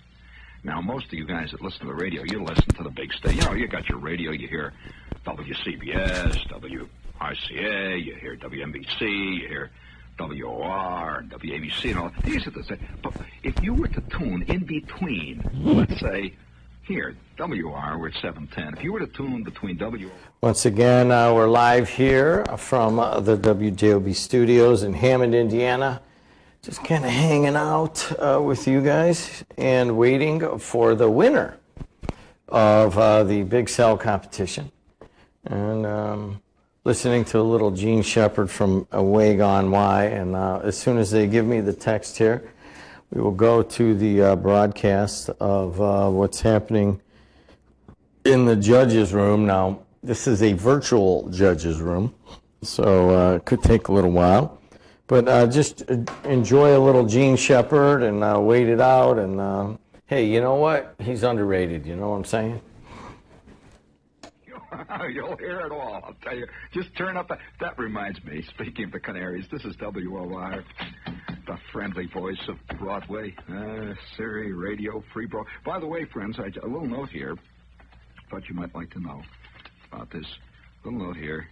We have a commercial coming up, and I have a little note that relates completely to it. A British psychologist, now listen carefully, friends. A British psychologist has determined that beer is a sex substitute for the Englishman. Of course, that doesn't apply to you, Alfred, in Queens. As Freud said, you know, he says, let's, gentlemen, remember, a cigar is also a good cigar, right? Let's also remember, a beer is a good snootful. Hit the button there. For a cold, cold wine, we get the cold, cold wine. Miller High Life beer, now in champagne golden cans. Get the cold one, the bold one. Miller High Life beer, now in champagne golden cans. For a cold, cold wine, you get the golden wine. Miller High Life beer, now in champagne golden cans. Now at your favorite beverage store, Miller High Life, in gleaming, glistening champagne golden cans. Have a golden time with man-sized, cold, bold flavor in Miller High Life beer. Miller High Life beer, now in champagne golden cans. Miller Brewing Company, Milwaukee. I think that I shall never hear a poem lovelier than beer. The brew that Joe's Bar has on tap, with golden base and snowy cap. The foamy stuff I drink all day until my memory fades away.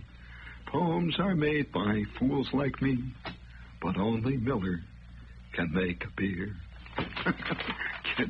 Oh, wow. It's insane. Oh, do we have another one in there? All right, hit the little thingy there. That's I it. got the motive, which is money, and the body, which is dead. The Mirage Corporation presents the winner of 2 New York Film Critics Awards. Best Picture of the Year, In the Heat of the Night. Best Actor, Rod Steiger. See Sidney Poitier and Rod Steiger in The Heat of the Night. All over New York on Premiere Showcase. Best Picture. And once again, everybody driving around, you're wondering, what the heck is he playing? And you're listening on the radio, or you're watching on Facebook Live or Amazon, Apple, Roku. There's Nathan. Nathan's one of the contestants here watching this on Facebook, and he understands that Gene Shepard was indeed a very good friend of Shel Silverstein, who wrote children's books, but certainly didn't live his life according to those stipulations. And I'm with you guys in the mornings. Every weekday morning I can make it in here, usually about 5:30 until about 8 o'clock, and then sometimes considerably longer, and then into the afternoon. It's kind of a weird time right now. Typically we'll have 10 or 12 people in each morning coming through here, and then having a bunch of students here because we are on the campus.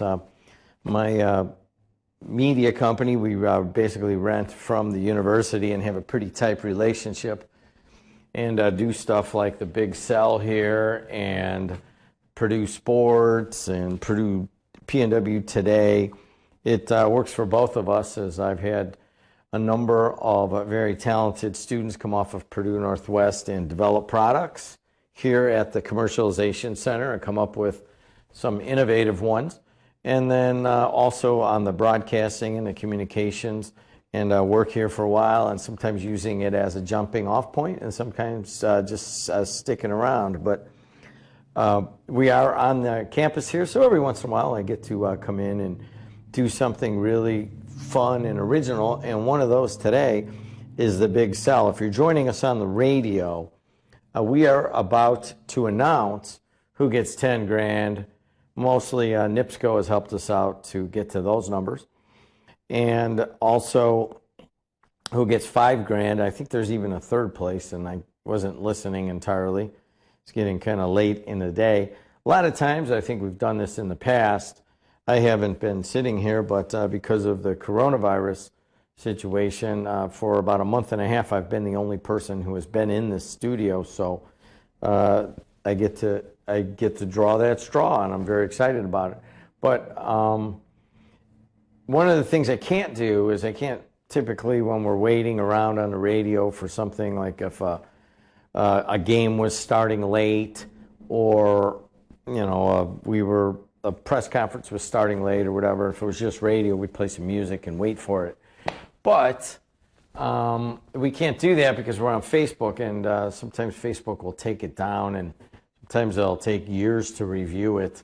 And then we got one from 2018 just yesterday where Warner Brothers released one of our videos from 2018, January of 2018. So you don't want to wait 2 years and 4 months to be able to watch this on Facebook. But you can watch it right now under most any circumstance on our own network, and that is at WJOB Network. You can download that app, or you can go to Amazon, Apple, and Roku and download the app, and you'll be able to watch it, and even if Facebook were to take it down. So let's just hear a little bit more Gene Shepard. Just get stupid, and he is a good way to while away some time. It's like if your name is Joe Glotz, you would have WJG, something like that. It's a call that's got your own initials in it. And every night, the old man would sit in front of the radio, and this guy would come on. And he had this Southern dialogue. And when I heard that spot there with Rod Steiger on, you know how Rod Steiger's always playing phony Southerners? He doesn't quite make it as a Southerner, But nevertheless, he's always playing the Southern. He always plays them the same way. And there was this voice would come out, and he had this deep voice, this character, whoever he was, and it was ringing with emotion. He was not a preacher, but he had the same kind of sound in his voice, the same evangelical anger about iniquity and sin. But you know what his thing was that he was bugged about? Chain stores. I don't know, everybody's got something bugging him. And this guy used to come on, he'd just say, friends, radio audience, I want to tell you tonight that the evil that the chain stores are bringing on the ordinary working men of these here United States are not going to come to pass until long after you and I are gone. And the day that comes to pass, all those chain stores, the A&P, who is the A&P? Who are them people, huh? We all know that the local friendly grocer that we've got downstairs, we all know that Fred or Charlie is our grocer. But this guy used to go on. The old man sitting there fascinated by this. And he would go on for hours and talk about obscenity. This guy used to use words, I'm serious, the kind of words that even today you just don't see on the walls of the subway. They haven't even gone that far. And I remember one line as a kid. I'm in the living room. The old man's got the radio going. It's probably the only time in the history of radio listening that mothers would come into the room and say, turn that guy off. The kids are listening. He would say things like this. There ain't nobody up there in Washington with what do they call it, the Federal Communications Commission, going to tell me what I'm going to say on my radio. And that is true. Yes, that is true. Whatever Gene Shepard was talking about back then. Hey, guys, we're getting ready to go back to the winners of the Big Sell. It is 4:20 here in the Calumet region, and that is Central Standard Time for any of you folks in Spokane or anywhere else. And we are going to go to the entire group, but we just happen to have a guy on the screen right now that I want to talk to. Robert Johnson, as we're waiting, how you doing, my friend? Great, how about you? You made the mistake of showing up first on the screen, so good luck with that. Hey, Robert, thank you for judging here, by the way, today. Robert is an entrepreneur in his own right. Robert, we know that a lot of computer security, and that's kind of been your world, but everyone's watching right now, and we've already made the decisions and so forth. Can you just give us a little bit of, these folks are in here, they're trying to get their products established, their services established. Just maybe one or two bits of advice or encouragement you might be able to give them right now. Okay. Right. Well, I think, for one, everyone did a great job. You know, I really enjoyed participating in this event. If there was any piece of feedback I would provide, is that have a clear vision of where you would like to go. Now, I know that some of you are still trying to pull together exactly some of the details of your product and manufacturing, but still working out kind of a rough draft or a rough pro forma of what you would like to see will help you work backwards to some of the decisions that you need to make along the way. And that is from Robert Johnson, who has seen a lot of these.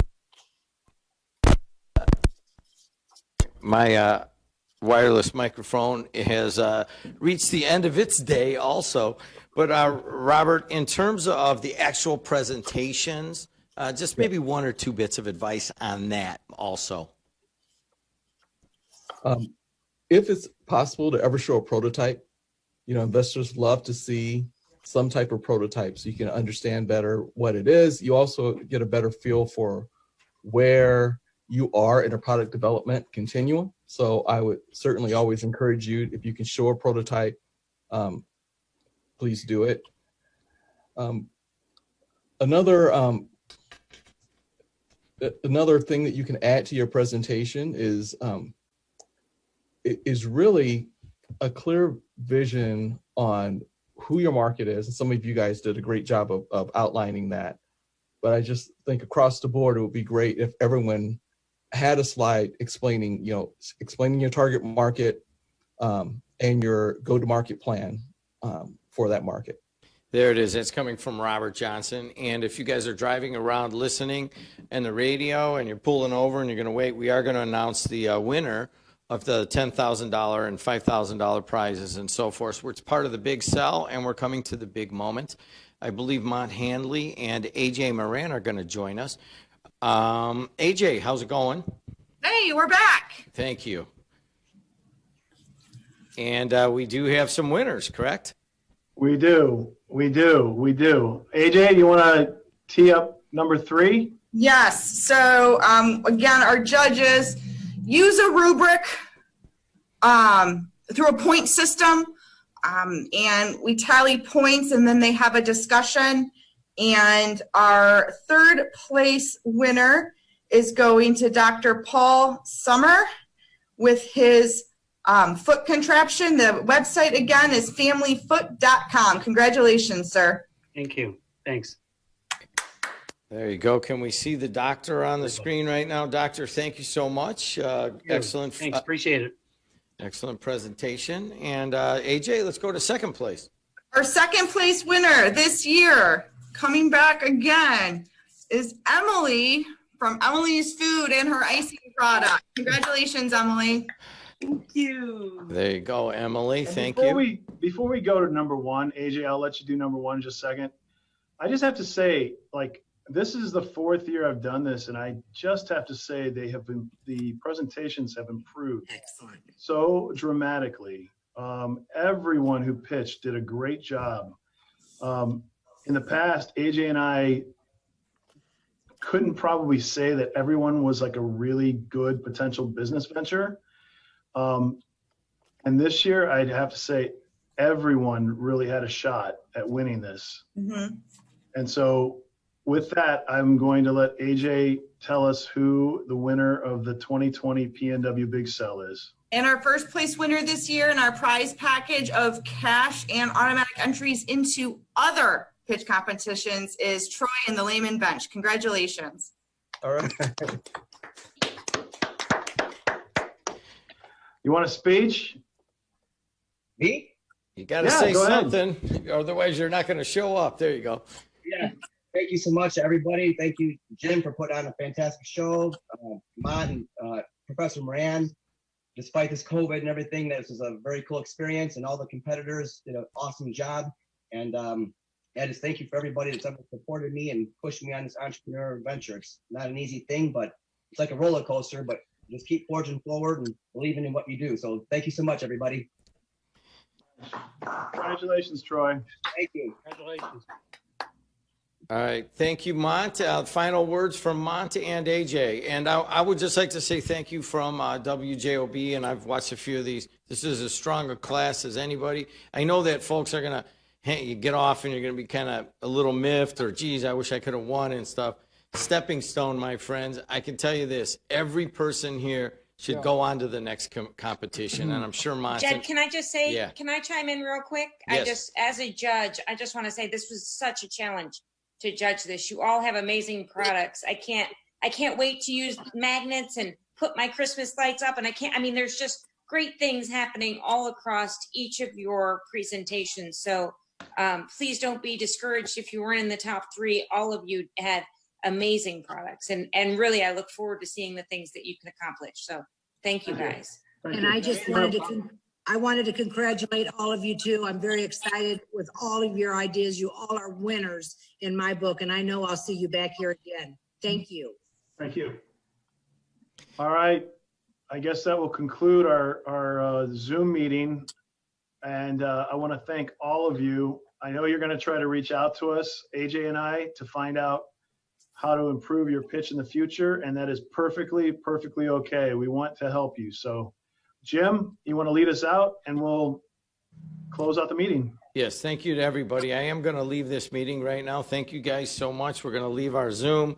It's been an amazing afternoon. And if you guys want to watch this, all you got to do is go to Facebook Live, or if it, for whatever reason, if any music slipped on there, which it does from time to time, and Facebook won't let you see, you can always watch it at WJOB Network. So I want to say thanks to NIPSCO and to Purdue and the rest of the folks.